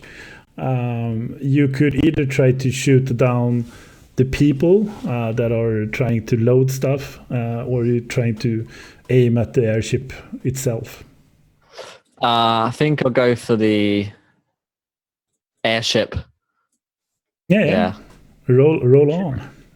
Roll on. It's rolled 5d8 and 10. Yeah, so you send one straight shot right off, and you probably should hit it. I mean, it's a big airship in that regard. So roll the damage for it. All right. Let's see. Come on, 24. Yeah, that means you kind of pulverizes the deck more or less. So the whole airship has no structural component anymore. So it kind of just makes this rumbling and then just falls down with a lot of small explosions and fire everywhere. People kind of trying to find cover, and it implodes more or less as it kind of goes down the ramp, and leaving just a big pile of fire, smoke, and debris. There are a couple of persons left there, like having these small muskets and feeling like old Theodore. What are we supposed to do with these ones? Yeah. I've like gone into like maniacal laughter at this point, just like spamming the buttons as I watch the death being rained forth from my machine. It's beautiful. It's beautiful. So many colors. He's lost it at this point. So the last couple of people are trying to just run down the ramp and just flee. If you do anything, you could do it. Created life. I mean, I'll fucking shoot at him. He's like, he's going off at this point. Boom. Yeah, you can just roll on. I mean, roll on. 14. Yeah, you pulverize those left standing, more or less. Foolish mortals. And I order 66. I literally sit down Indian style, and I reload the one bullet I spent, and I just start polishing Ethel. You are a good piece of machinery, you too. It's okay. You have a you, Ethel. Don't worry. Your time will come too. It says more about him than it does about you, okay? So after like another 20 minutes of just pulverizing the buttons, the button gets jammed, and I'm like, and I step down like in my comatose state, and I'm like, I think I got one of them. Oh, hey, don't forget the key. Shit. The robot's just like in automatic rage mode right now. Runs off with the key intact. Just starts dancing. Yeah, I get the key. I think I might have got one of them. I'm not sure. Did I hit one? I just look around all the wreckage. How many did he get? Yeah, so besides the total wreckage of the airship, there were like 3 to 5 people, which is now like a mush of debris and guts and blood all over the place. How many of the other machines did he take out? They had just one patrolling machine like this. No. I mean like the big machines. He didn't shoot any big machines. They didn't have. Oh, you mean that kind of fell over and it got destroyed in the Endeavor? No, like he shot the people, then he was just like spamming the button. I thought he was shooting at everything else. I mean, there might have been some collateral damage there. Yeah, Okay. Like a little bit of collateral. But I think Yeah. mainly I was aiming at the people. yeah. Yeah. But for sure, there is one machine that is totally polarized, the number 7, because it was on the airship. Yeah, everyone got on my way a little bit. Well, I think our work here is done, my friend. I would say so. Well, I suppose we should now consider the implications of such weapons living in our basement.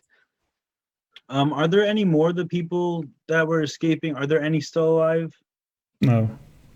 There are those 2 that you left behind in the corridors, though. If they haven't escaped, yeah, let's go see if we can find those other 2 assholes that we left behind. We ought to bring at least one of these guys back to the mayor and have the authorities interrogate him. That's a very good idea, yes. I'll just hold on to the key for now. That's fine. You mind Yes. opening the door for me so we can get to it? Yes, of course. Of course. And I look back at the machine and I whisper to it, "I'll be back." I did another 5. here. Almost done. Number then, 5, I will always remember you. Be my first. You like have a little piece of paper that has its like model number written on it. Absolutely. And then Super we special. head back to find a tied up guy and the Yeah, he has some really struggling problems getting that bow tie. the bow tie was he had the rest of it free other than the bow tie. That really stumps him. Yeah. I'll do it, but I'm free. No, sit, relax. I'm gonna fix the bow The tie. bow tie is keeping me like I guess grab him, Theodore, and we shall return to the mayor and tell him our findings. Have the authorities investigate this vagabond here. A vagabond. It's a mixture of a ruffian and a vagabond. I picked up on that. It's It's a new word that I've been working on for some time now. One of my latest inventions. You're quite clever. I am quite clever, yes. And gonna Ooh, new place. head to the mayor's place. Ooh, new places, This is new exciting. friends. You Alright. should be able to see the most parts of it. To make it all kind of short and brief, you take the guys with you, and We disarm them, of course. you take them as hostages. We take off all of his arms, yeah. Yeah. You Right? make it so that they will be handed off as soon as you come up. The authorities on the upper levels are taking them in. Let's see how big you are. Absolutely. You're quite big. God, you're huge. You're huge. Thank you. This happens sometimes. Especially when I get nervous. Get Wild them. magic, eh? Indeed. And thank you to Opaque Dragon for following. Welcome to the adventure, my friend. You're a gentleman and a scholar. Getting close to that viewer decision now, folks, while we're figuring out maps and stuff. If you haven't followed, hit that button and join us. I believe we're on like 16 or 17 followers. So when we hit 20, you guys get to decide something which happens next in our story. Plenty of viewer decisions coming along. Also, if you haven't tweeted, there is a tweet to retweet here. I believe we're at 15 or 16 out of 20 now. And when that tweet hits 20, you guys get another viewer decision. If you haven't checked out our Patreon, then you can do. You can pledge. And when we hit our next marker on our Patreon, something like $50 or $60 away, it's a LARPing event that we get to do. A lot of fun. And I'll film it and you guys can watch and laugh. I might even stream it. It'll be fun. It will be fun.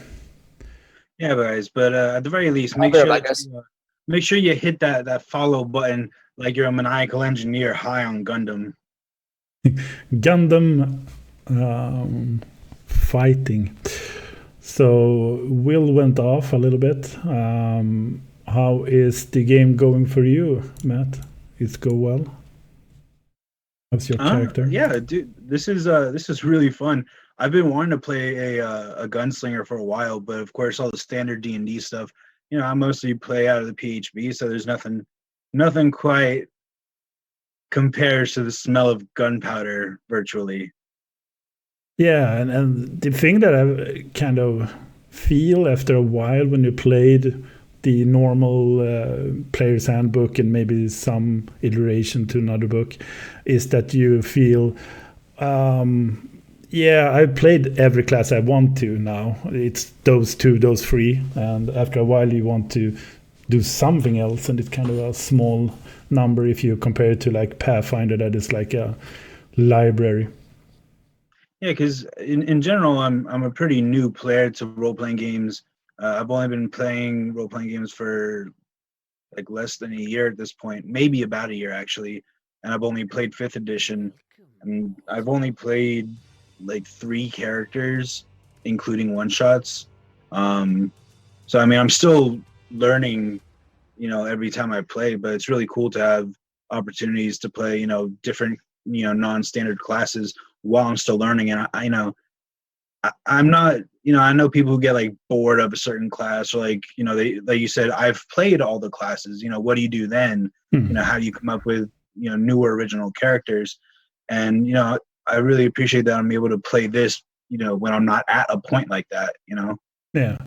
And thank you, Gudrustan, for following, and Rowdy Devan, maybe, for following too. And I agree. I'm coming from a long role-playing part, and games where you could actually customize a lot more.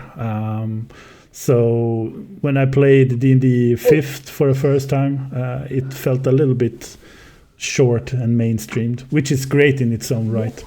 Oh shit, Raffian's in. What's up? How's it going, guys? Thanks to Godric and Rowdy for follows. What's up, guys? If you guys haven't gone and followed my boy Raffian, he's actually going to be joining us next week on this very show here.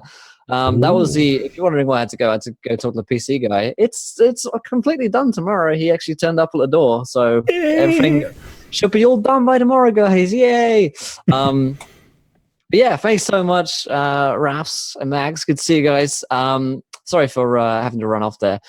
I guess we should just pick up where we left off there, unless I messed anything out. Nope.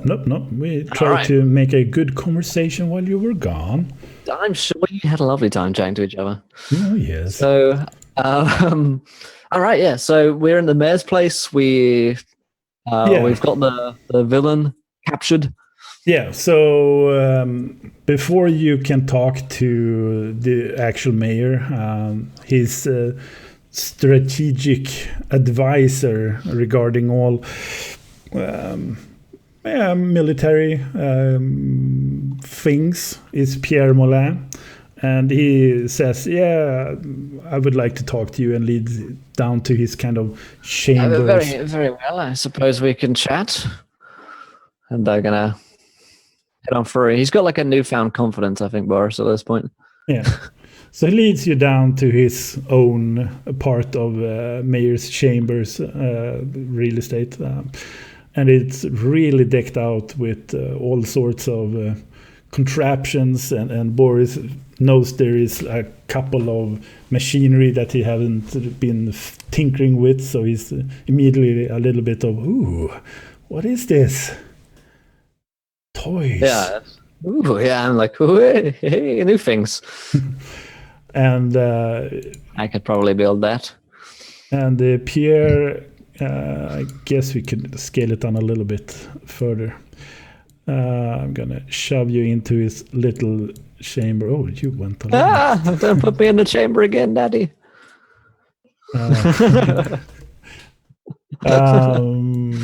Yeah, let's see if we can't make it so that the Chamber of Secrets. Dun, dun, dun. Only one needed to be done. Family friendly, kids. Do not tell your parents.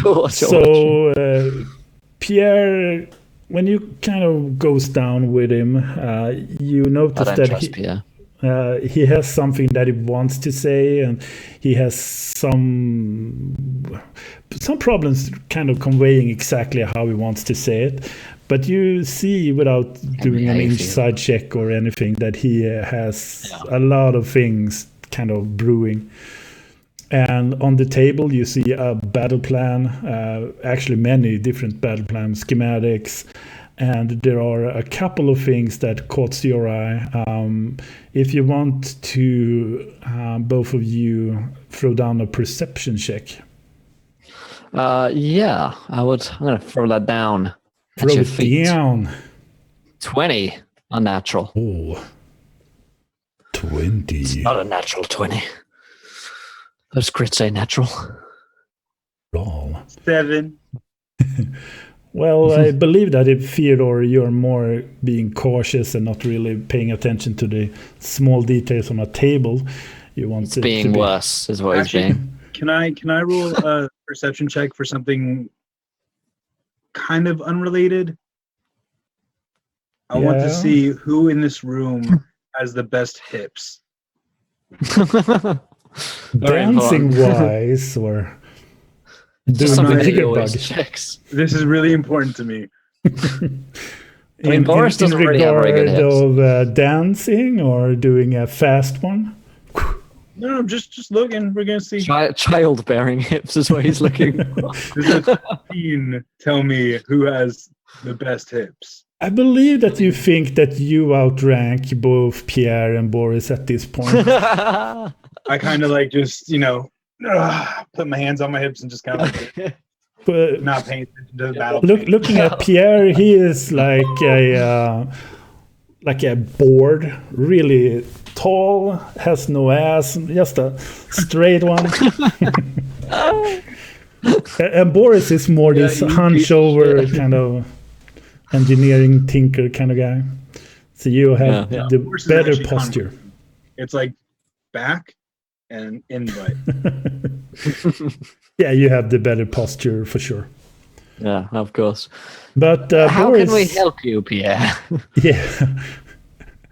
But Boris, you see that on the table, and by the corner of your eyes, you see that Pierre is putting his hand down like, I'm going to say something, and has the back towards the schematics. And you see that he's doing it really smooth. He takes his hand that he has on the table and slides the schematics over some other schematics you shouldn't see. And by the perception of 20, you see that it's an extension of the reserve that you haven't been into. So he kind of slides some other schematics that probably isn't important that you could see over that part. I keep this to myself for now. I don't question him on it, but and he goes so there is one thing, and he is kind of a cocky chap. He is about 180 and thin in his body type. He kind of leans back a little bit. So there is this thing that you probably have seen. I've done a couple of extra machines down there, and I would appreciate it if you two could kind of keep it down low with me. And I would like that. Why would we go down on you? I mean, keep it down on you. Whatever that phrase was. Family friendly, kids. Tell your parents. Well, I could maybe pay you a little something, and you would say to the mayor something little under the table maybe, and you say to the mayor you saw only 15 machines down there. How many did we see down there? There were like fucking loads, right? There were like over 100, like 200-300. Yeah, yeah. He's like, there are 15 down there. Like, there's fucking hundreds of it. What kind of money are we talking about, sir? I don't know. Maybe like a couple of hundred gold, maybe. And that is spitballing it a little bit low for a cover-up thing for you. Yeah, I mean, Boris is a man of principle, but he has gone into a little bit kind of Palpatine mode with the, the whole situation. So I'm going to look over to Theodore. His first instinct is to not take it, and to be honest, but he's persuadable, I would say. So I didn't see him try and hide the schematics. So you don't have that information. Oh, it's gonna be slick too. Right. I'm going to ask the mayor. Well, why were you hiding that in the first place? No, this is the. Yeah, this is Pierre. This is Pierre. This is not Alain. So he's the advisor, I think, isn't he? Yeah, he is advisor for military. And thank you so much to the frog wanting free for the 3 months. Appreciate it, my friend. I salute you, sir, the most gentlemanly of scholars. Let us raise a drink for him. And also thank you to Somatotype Overload for following. Welcome to the event, my friend. You're a gentleman and a scholar. I think that puts us 1 follower away from a viewer decision, or is that 20? I think 19. We're on 19. We're 1 follower away from a viewer decision. So if you haven't followed yet, let's make it happen. And you guys get to decide something which happens next in our campaign. All right. So yeah, I think I feel good. Is there anything I can do or say? Like, I don't know how well I know Pierre. You two have never really spoken with him. Tell me stuff. Yeah, you have never really spoken with him. He has always been in the background because he's been taking care of the military stuff, basically. And being a peaceful nation nowadays, it's been more storing stuff. Do I know about him? Have I maybe heard what kind of man he is? You have heard a little bit, and he's a shady bastard. And that has made him progress in the field that he's in, like strategic and spying and getting information and stuff like that. Mm. I just turned back to Boris. I just give a non-committal shrug. I say, but what do you plan to do with those schematics there I saw on your table? And you both see him being giving the table a little bit of a look to see if he has it open or. Well, I saw you getting rid of those a few moments ago. Don't think I didn't. Now, if you're thinking that we're going to cover this up for you, hundreds of deadly machines down there for a few hundred gold, you are out of your mind, sir. Now, if we are going to do this, then you will come at us with a more reasonable price, or we're walking out of this door right now. And you see him kind of, okay. Let's say for you each 1,200. That's all I can do, really. I walk up to him and I kind of put an arm around him. I'm like, that'll be fine. I tell Boris, just calm down. I kind of hold my hand out, waiting for the gold. Yeah, just all right. It's a deal. So he takes first his hand out it's a deal?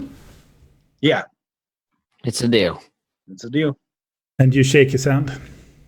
I shake his hand. And he looks at Boris. Okay. So he takes you guys over to a crate over here. Since I'm right there, can I try and, obviously he'll be in the room, but can I kind of try and sleight of hand whatever paperwork I saw him getting? Yeah, you can go for a sleight of hands. He's leaving you a little bit, but if you do a really poor roll, he will see it. But Yeah, like he thinks that we're on the same page now. Yeah. He's feeling you. Yeah, I'm for good. 21. Yeah, 21. no problem. You kind of just damn. nibble it away and kind of store it easily without any noise at all. So yeah, and Your it's plans are a big mine. big page too. So I mean, it is something glorious on it. So you stash it somewhere. Where do you stash it? On your body? I kind of stash it like in my hips. Hmm. Oh, your Like, famous hips. Yeah. Like you know. Yeah. I don't have to explain it. Yeah, You know. you fold it in. Okay. You fold it in, and he walks over to his crate over here. Do you follow him? Yeah, we're following. Yeah.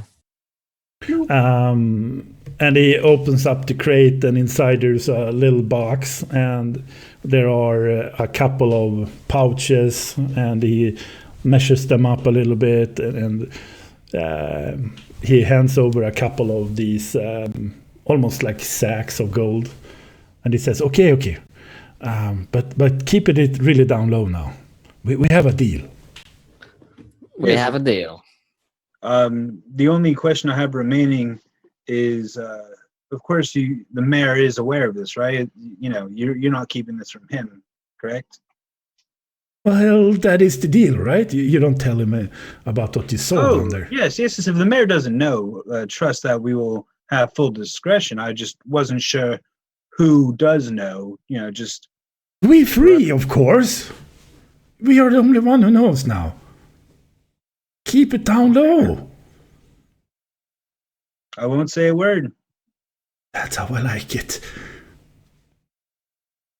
And he kind of stores over. You see that the crate is feeling the output of money for sure. So if you took like 2.4, you took almost 2/3 of the stashed that he had.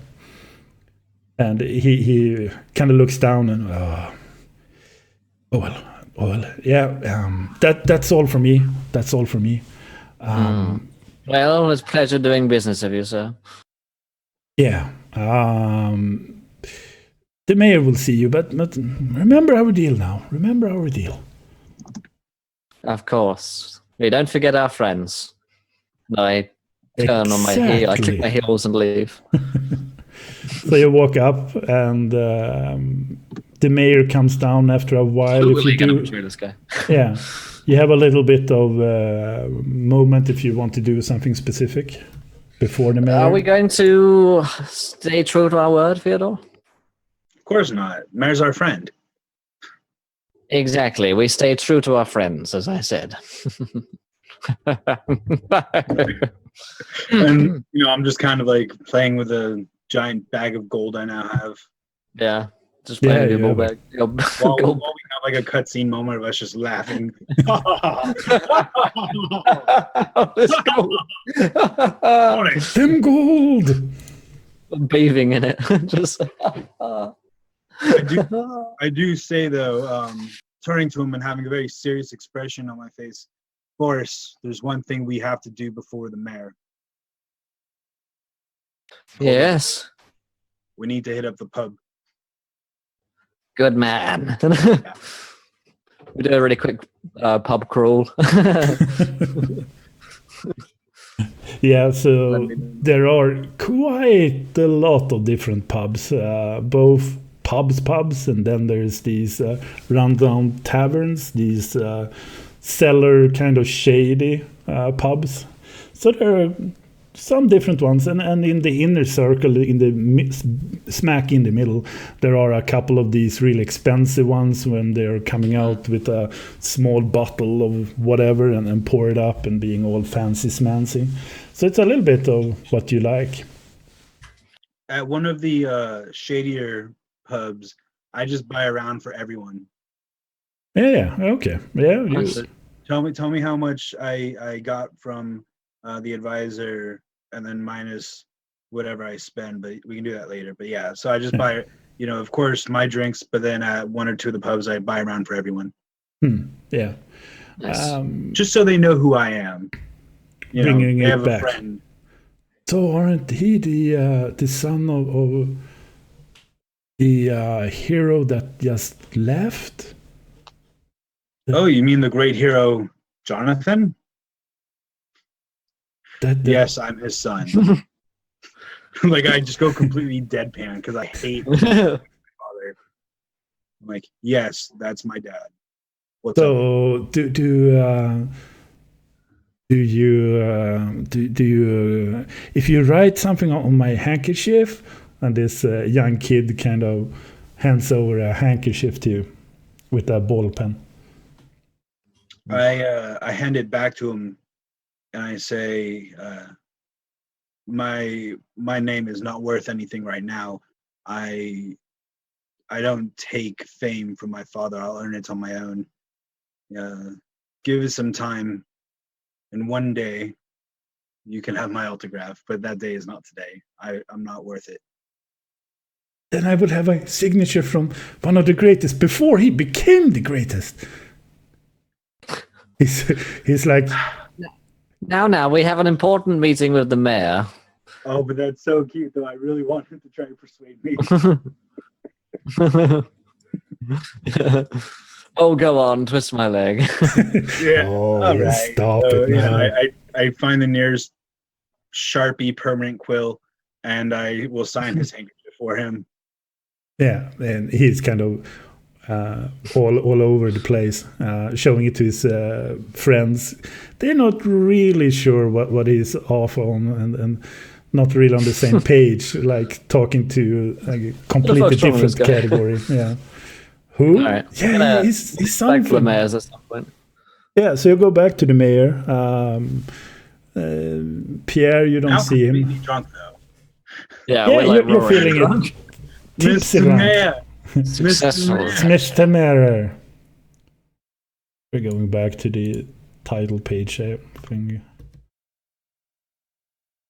Yeah, so you're going back to the mayor. And Yes, we are. Now, somebody let me in. I can't feel my face. Okay. I do kind you of want? reach over and I just start feeling Boris's face. I'm like, no, Mike, it's still there. You're good. Do you feel this? Okay, good. I like squish his face together like a fish. Just We stumble inside. Yeah, and he's kind of okay. Do you want something to drink, like coffee or something? The whiskey. We're going to need the whiskey. Do you have any Jack Daniels?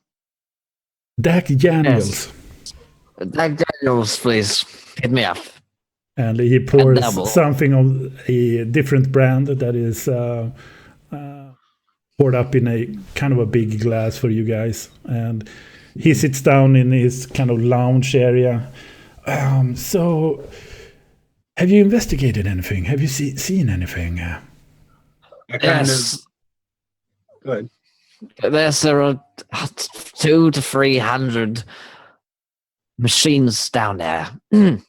And Pierre has been building them the whole time. And you see that he doesn't really grasp what you're saying. So he's like, yeah, sure. There are several machines down there. There have always been. No, several hundred, not 15. Several hundred. I'm quite clever, you know. Yeah. I look at the glass that he handed me. I'm like, you're a good man, Mr. Mayor. You're a good friend, Mr. Mayor. And you know what? As a friend, we need to tell you something. And that guy, Pierre, is a bit of a dick. A dick. Like, yeah, I know he's not. Like, the I turn best. and I'm like, I'm very strictly correcting Boris, and I'm like, he's not a bit of a dick. Yeah, you're right. He's a huge wanker. And you kind of see that he's not taking you serious at all. Whiskey as He gave us all his gold to not tell you. Like half of my gold is gone though, so that's impressive. Yeah, you have spent way more than it should have been cost. Like, yeah, take some gold, but it just cost a couple of whatever. So, but he kind of looks at you with like father looks at his infant at times. Yeah, sure. We will straighten it all out when you are sober. But did you get anything of use that you can say without talking too much nonsense? No, I got something, didn't I? Yeah, I did. So I will drunkenly pull out the musket that I confiscated. Well, I confiscated too, but the one that I kept. Mm-hmm. And I will like kind of wave it around and maybe accidentally point at him and then just like slam it down really hard on the table. Yeah, he makes like almost a dive. Yeah, he's like, ah! I found this. Yeah. Don't point it. So I slam it down on the table by him. I go, there's these guys down there, right? And they got the machines and they're assholes. But then this guy, I kicked He got shot. And I like point to the bullet wound. And I pull it open, and I'm like still bleeding. Like the alcohol we haven't dressed it at all. You should probably check that. Shot by this asshole. Like this gun shot me, and I slam it back down. I say, and this guy had this, and I pull up the note that he had that said talking about Machine 7, mm-hmm. and I hand it to him. And for the first time, you see that the mayor gets a little bit taking you serious as he reads the notes, and it looks like he's getting it slowly. He's looking at you, Boris, and do you know what number 7 is? And you have no clue. It's my dad's one. He just starts crying for no reason. I just give Boris a big hug, and I'm like, I need a hug. Well, like he hugs me, and I'm like, there's like over my gunshot wound now. Yeah, it's just blood. Oh no! You smear it across yourself. And I like wipe it off on his shoulder. And he goes, yeah. He always started with number 7. It was his first prototype. So that was his first machine he ever built for us. It was a specific machine. It had the first components. It rested. Yes. What? Yes. Yeah. Sorry, I'm a little bit drunk. So the number 7 is the one where he wrote down the codes and the manuscript for the rest. So it's important that we don't lose that machine, at least. Did you lose that machine? Well, there were this incident when you tried to shoot everything and you shut down the airship that kind of had the machine on it. So you shut down the whole airship. I did shoot down the airship, which it was on. And you see that the mayor kind of, oh. I just started laughing because I find this very, very funny. Yeah. Well, that shot. machine held a lot of components that we cannot produce again. So, well, I mean, you got the dude's kid right here. I mean, Boris is better than his dad. He could easily refix it for you. I can make anything. You should see his pigeon. True. Maybe you could look at the other ones and replicate it so we have a number 7.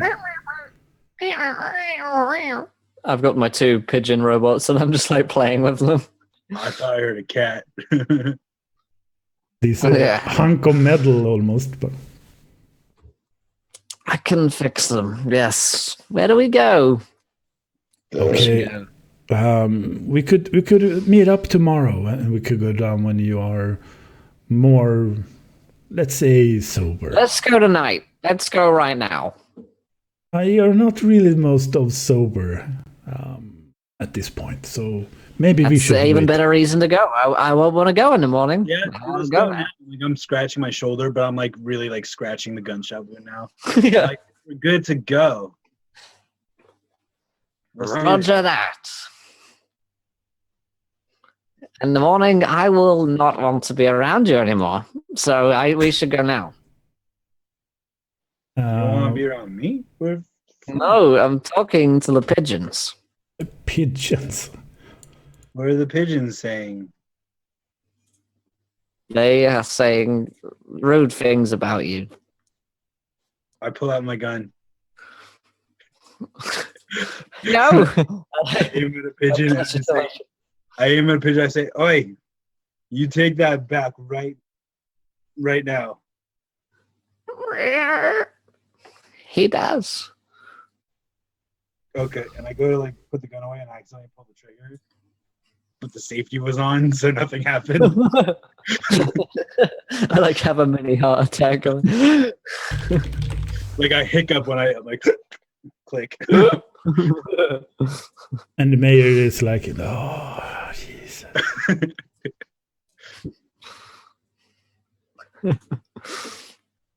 All right, so yeah, so he kind of promptly says that he wants to take it tomorrow when you're sober. You could go for All right, a I more guess we, offensive if you want to. we probably like stumble around so much that we just pass out somewhere on a couch. Yeah. So you pass out, you find yourself hearing this almost... yeah, it's very early. The birds are starting to wake up and kind of wakes you up too. And you realize that you're in the same spot, in the same sofa that you had the conversation last. And all of a sudden there is a big cage of birds further down the room. You didn't see it when you entered, but then again, you didn't see that much when you entered from the first place. So, but they are fully dressed. Yeah, you're fully dressed. You're almost like you wake them up from the conversation. So your revolver is on the floor. There is Ethel, no. I pick up Ethel and I start kissing her. Yeah, and you're kind of doing a waking up. I don't know where we are. And it's a little bit, yeah, you probably don't really recall it that much. I wake up naked and there are the two pigeons on my chest.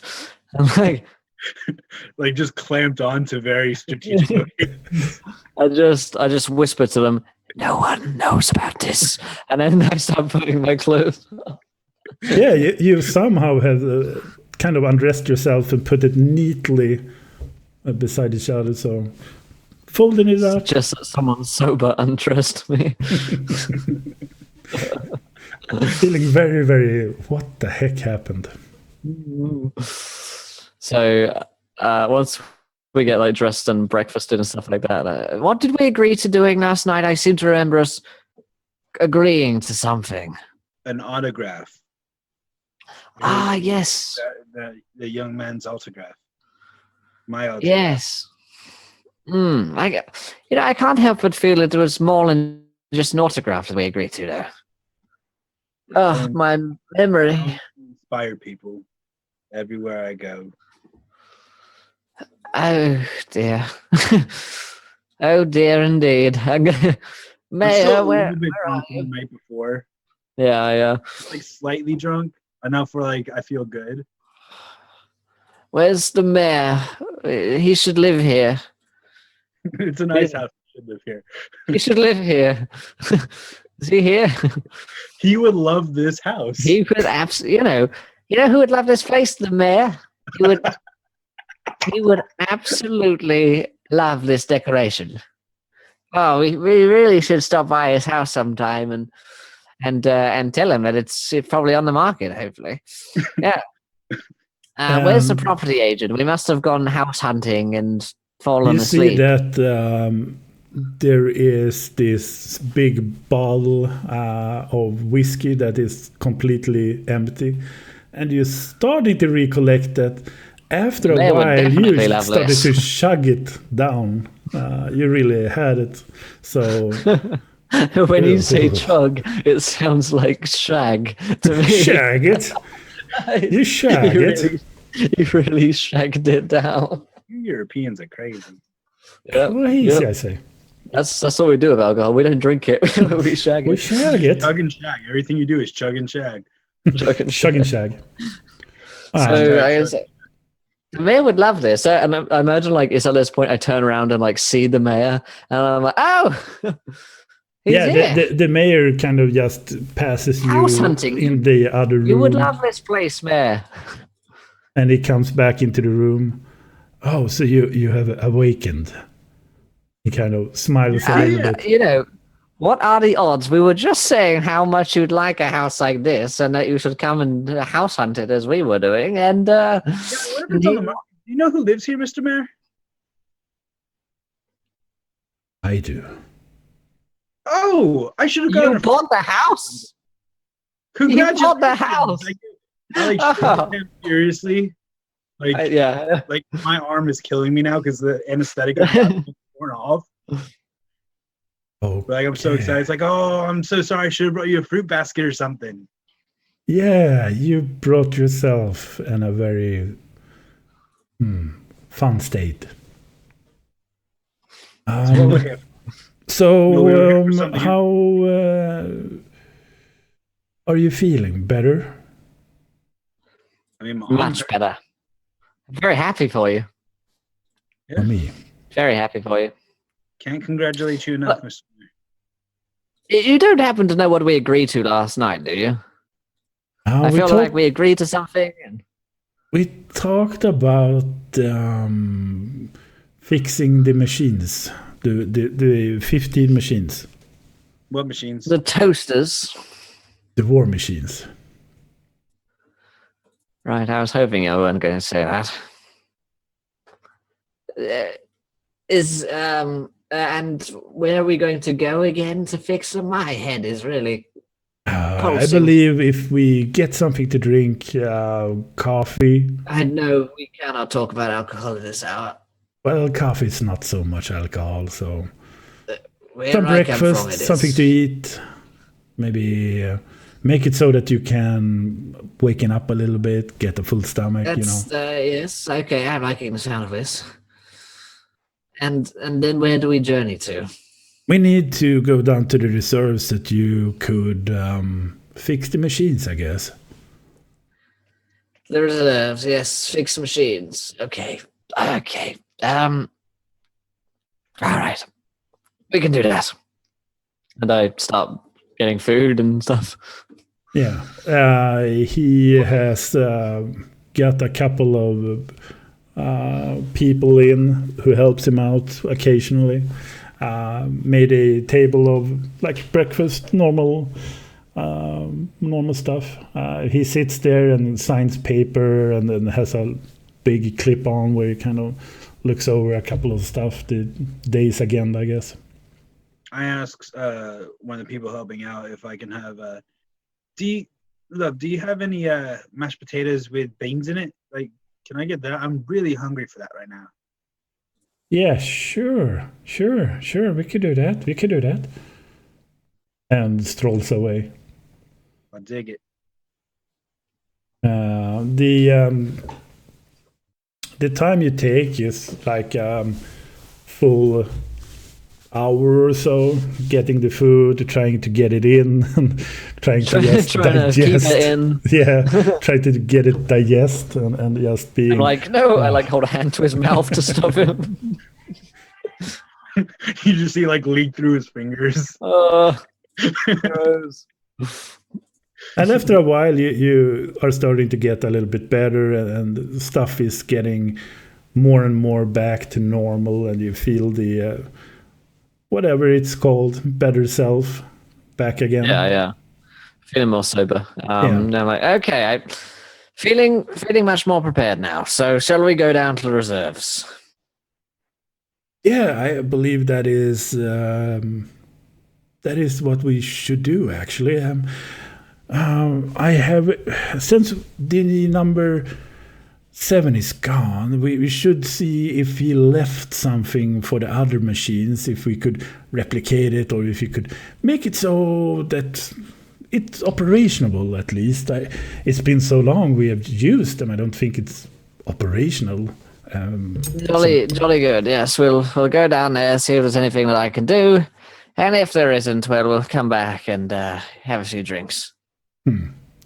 And you guys are starting to get up, and the doors, it's a double door into the dining room.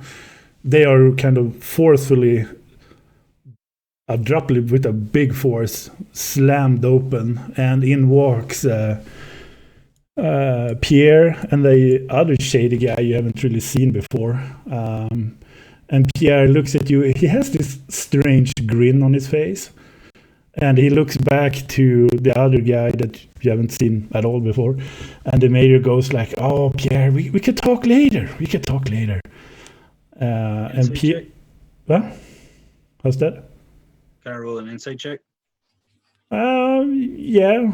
At this point, you sense without a check that Pierre has some motives. Hasn't really said anything yet, but he has something. And Pierre goes, "Yeah, so there is a little bit of a change now." And he looks back to the other guy, and you see what is about to happen as an assassination of the mayor. We're gonna no jump into action. So we can go for like an initiation check. An initiation, I like Initiation check. We become initiated. 13. 20. 20. There we go. We're gonna wreck this shady man. Shady man and his shady friend. Shady friend?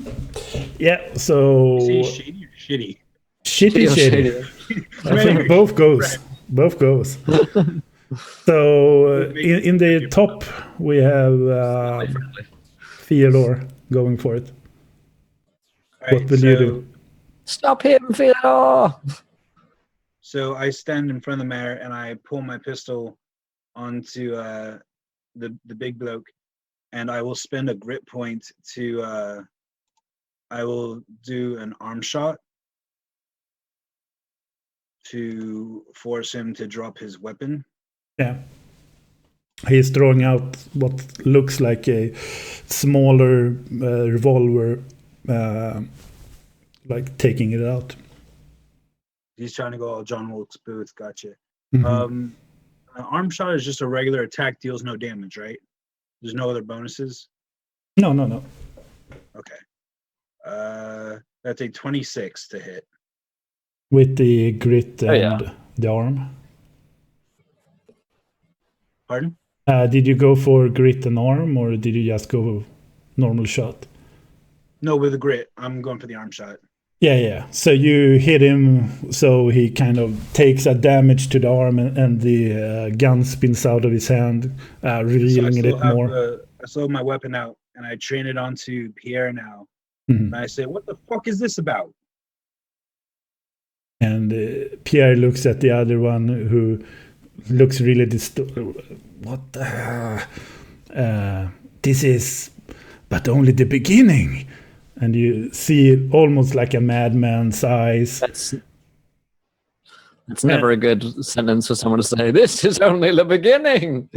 And you see that he kind of he does this motion too. He pulls out something too, Pierre.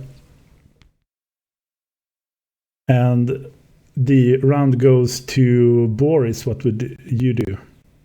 I'm gonna fire my crossbow at old Shenanigans McGee over here. Pierre, Pierre. So that reminds me of that character from the Muppet Treasure Island, Blind Pierre. It's a 22 versus his armor class. Yeah, you hit. I think it's 1d8. What's for dex? Oh, not d20. There we go. So it's going to be fuck. Fuck. It's going to be 4 damage. It's gonna be fuck. So you set it to his kind of left or right shoulder. And he kind of stumbles back a little bit, and he will take the shot regardlessly. Pierre also has a gun? Yeah. Okay. He's a badass. He's a villain. Of course he does. He's a Bond villain. Oh, yes. He's got a white cat as well. It's back home. 2d6. Holy Jesus. Holy fuck. Yes. God, fuck. So Who was that at? Yeah, so he sinks in a marvelously nice shot to the head of the mayor, who just falls backwards and just falls into a dead so state. useless. We just turn up drunk. We're like, fuck. And then we wake up and he's like, please do something. And then some guy walks in. We get the first shot and then the guy just shoots him in the face. I'm like, I did my job though, didn't I? Boris, what did you do? Yeah, damn it. How did you? I mean, I shot him in the shoulder, so that could have stopped him, but alas. You were just trying to copy what I did. Well. So and so. And they are pacing backwards, kind of like we did our part. We're not gonna do anything more. We're gonna fucking nail these guys. I mean, yeah, for sure. At the top of the round, it is back to Theodore. Do they look like they're about to run? How what? Do they look like they're about to run? Not run, pace out slowly. So they're still in the aiming and shooting phase, but they're walking slowly backwards. And the other guy that hasn't said anything, that was the first one to draw a gun, he is about to pick up his gun. And Pierre is just walking back. I will spend another grit point. And Pierre is saying his last thing in this ending sequence. We had a deal. Let's be reasonable here. You got the money. Let us just go. This was not part of our deal. Can I stack a leg shot with sharpshooter? Yeah, for sure. Yeah. Then I'll spend a grit point to do that. So I'll read it first. On a hit, the target takes normal damage and has to make a Constitution saving throw. The DC is 5 plus damage dealt or is knocked prone. So let me go ahead and do my roll if I can get to it. A little roll. So you got this, man. What's the robotic bird called? All right, you guys in chat. What's the name of my robotic pigeons? So I rolled a 25, but it's -5. So does a 20 hit? Yeah, for sure. And so then it'll deal 20 damage to him. Holy crapper. You kind of shoot off his leg. Fuck this guy. Yeah, you fucked up him good. But you shoot off his leg, basically, so he looks down and just falls over and shoots out in pain, and the just pulsating blood out. And then he's I train my gun back onto the other guy. Pierre, at this point. I just tell him Or did you shoot Pierre? Or the guy? I shot Pierre. Yeah, you shot Pierre. Oh, damn. Okay. Yeah. And so he's prone. I turn the gun to the other guy and I just tell him to run. Yeah, he's depending on how you kind of do your motion, he's looking for, can I pick up my gun and go?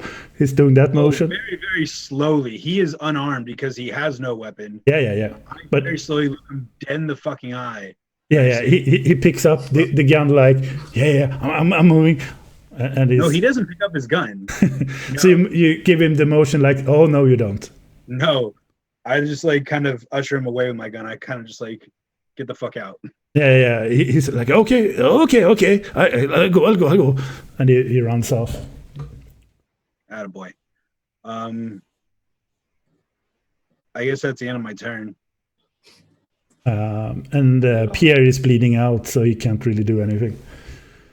The mayor is bleeding out too. Oh, he's still alive? Yeah, he's. He got shot in the face for 12 damage. Oh my god, what a hero! 12 damage, and oh my gosh, dude, the mayor's a fucking champ. king. Yeah, He deserved to win the election to become. Fuck yeah, I'm voting for this guy again. The Ironhead mayor. That's a good way to like test your, presidential candidates. Maybe you should, get shot in the shoot them in the head. face if they live. Yeah, I like it. Works for me. Yeah, but he's still bleeding out. So this is one of the rounds, and I should probably do the death saving thing. All Right, 1d20. Can I Holy still? shit. Do I have enough time to turn to Boris and just tell him to go help the mayor? Yeah. You can shout it All right, out. go help the mayor. and shit. How was it going? Like, in terms of my name, Sulam, we've got Flappy and Happy, Giggity and Fishstick, Barry and Scott. I like Barry and Scott because Barry Scott, and Dat Boy and May May. I like. I'm gonna have Barry and Dat Boy. That's what I'll be called. That boy. Barry, Dat Boy. Oh shit! What up? So, I'm naming my pigeons. Yeah. Okay. Do you have medicine though? It's not weird. Forest? A medicine check. Let me check. Last time I did a medicine check, I stapled a girl's eye out with a with an arrow. That's in real life. That's Gagriff is talking about. Yeah, for sure. Yeah, for sure. Oh, we were talking about therapy. Fuck. Well, I've done the same. It's an 8. Yep, doesn't do anything. But Oh, there's so much blood. blood everywhere. Is it my turn yet? Yep. Do you have medicine I as well? rolled Check. Yep. 17. Yeah, so you can stabilize him.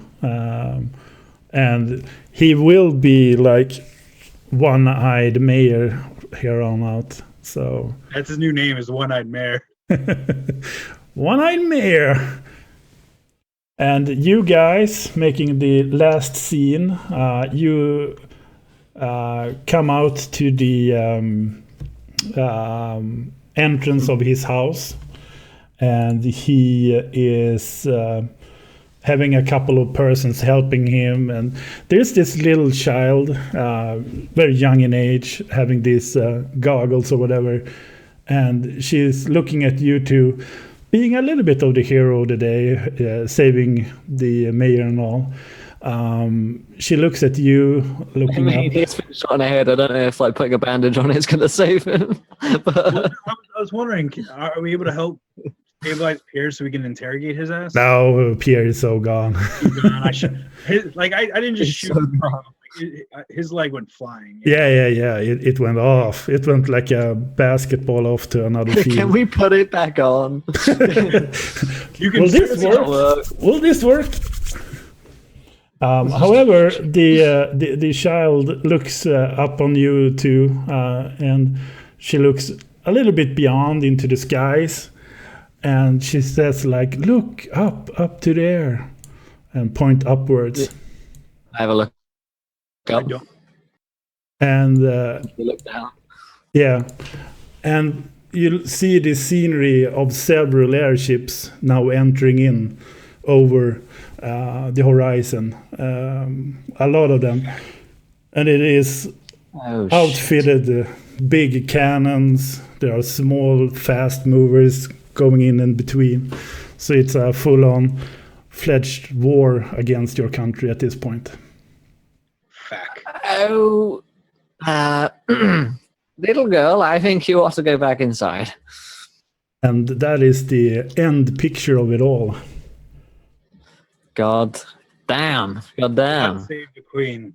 God save the queen. Oh my lord.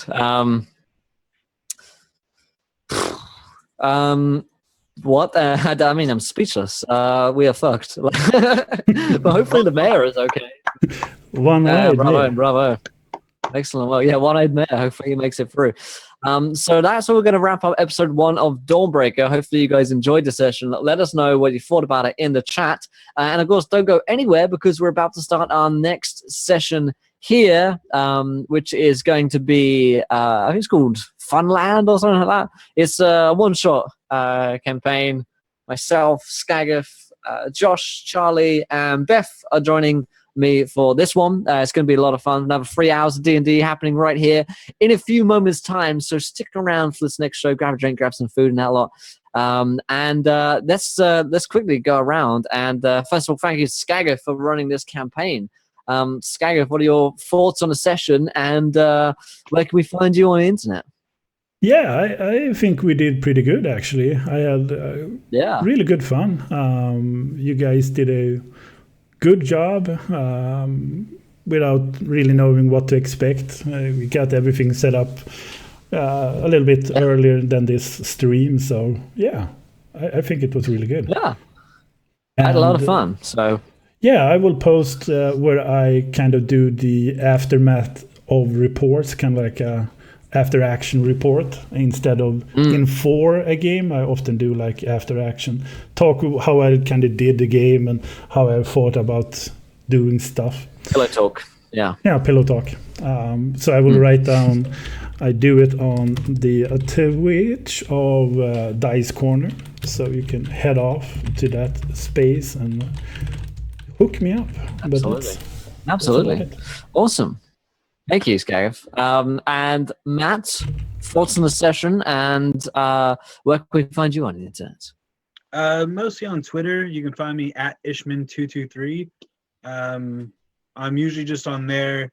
I also watch a lot of the programs on Twitch, mostly Encounter Roleplay, some Rathian Gaming, who you might have seen in the chat. Also, Ryan Akaba, Geek and Sundry. I'm into all that nerdy stuff. One thing, I hope you don't mind me doing this, Will, is coming up. Go for it. One thing that I'm participating in towards the end of the month is the 2016 Extra Life campaign, which basically just raises money for the Children's Miracle Network. I'm playing as part of a 48-hour stream. It'll be Saturday the 29th at, I think, 7 Pacific Standard Time. I will have more information a little bit closer to then, but if you can, I'll get the channel name by next week. And if you just want to stop in, watch us play a bunch of one-shots, have a lot of fun, and hopefully do a lot of good raising money for charity, I'd appreciate seeing some of you guys out there. Absolutely. Awesome. So on my own part, stick around for the next show here. We're going to go back onto a quick 10-minute countdown to give you time to get some drinks, get some food, and the like, and to set up our next game and the players and stuff like that. So stick around. I'll tweet out a new tweet for you guys to retweet right here and now. And yeah, thank you so much for watching Dawnbreaker. I'll see you guys in the one-shot in a few minutes' time. Thanks again. Great session. See you guys in a few minutes. Try not to throw too many now ones. Want to be here laughing when you do. See you in a minute. Bye-bye.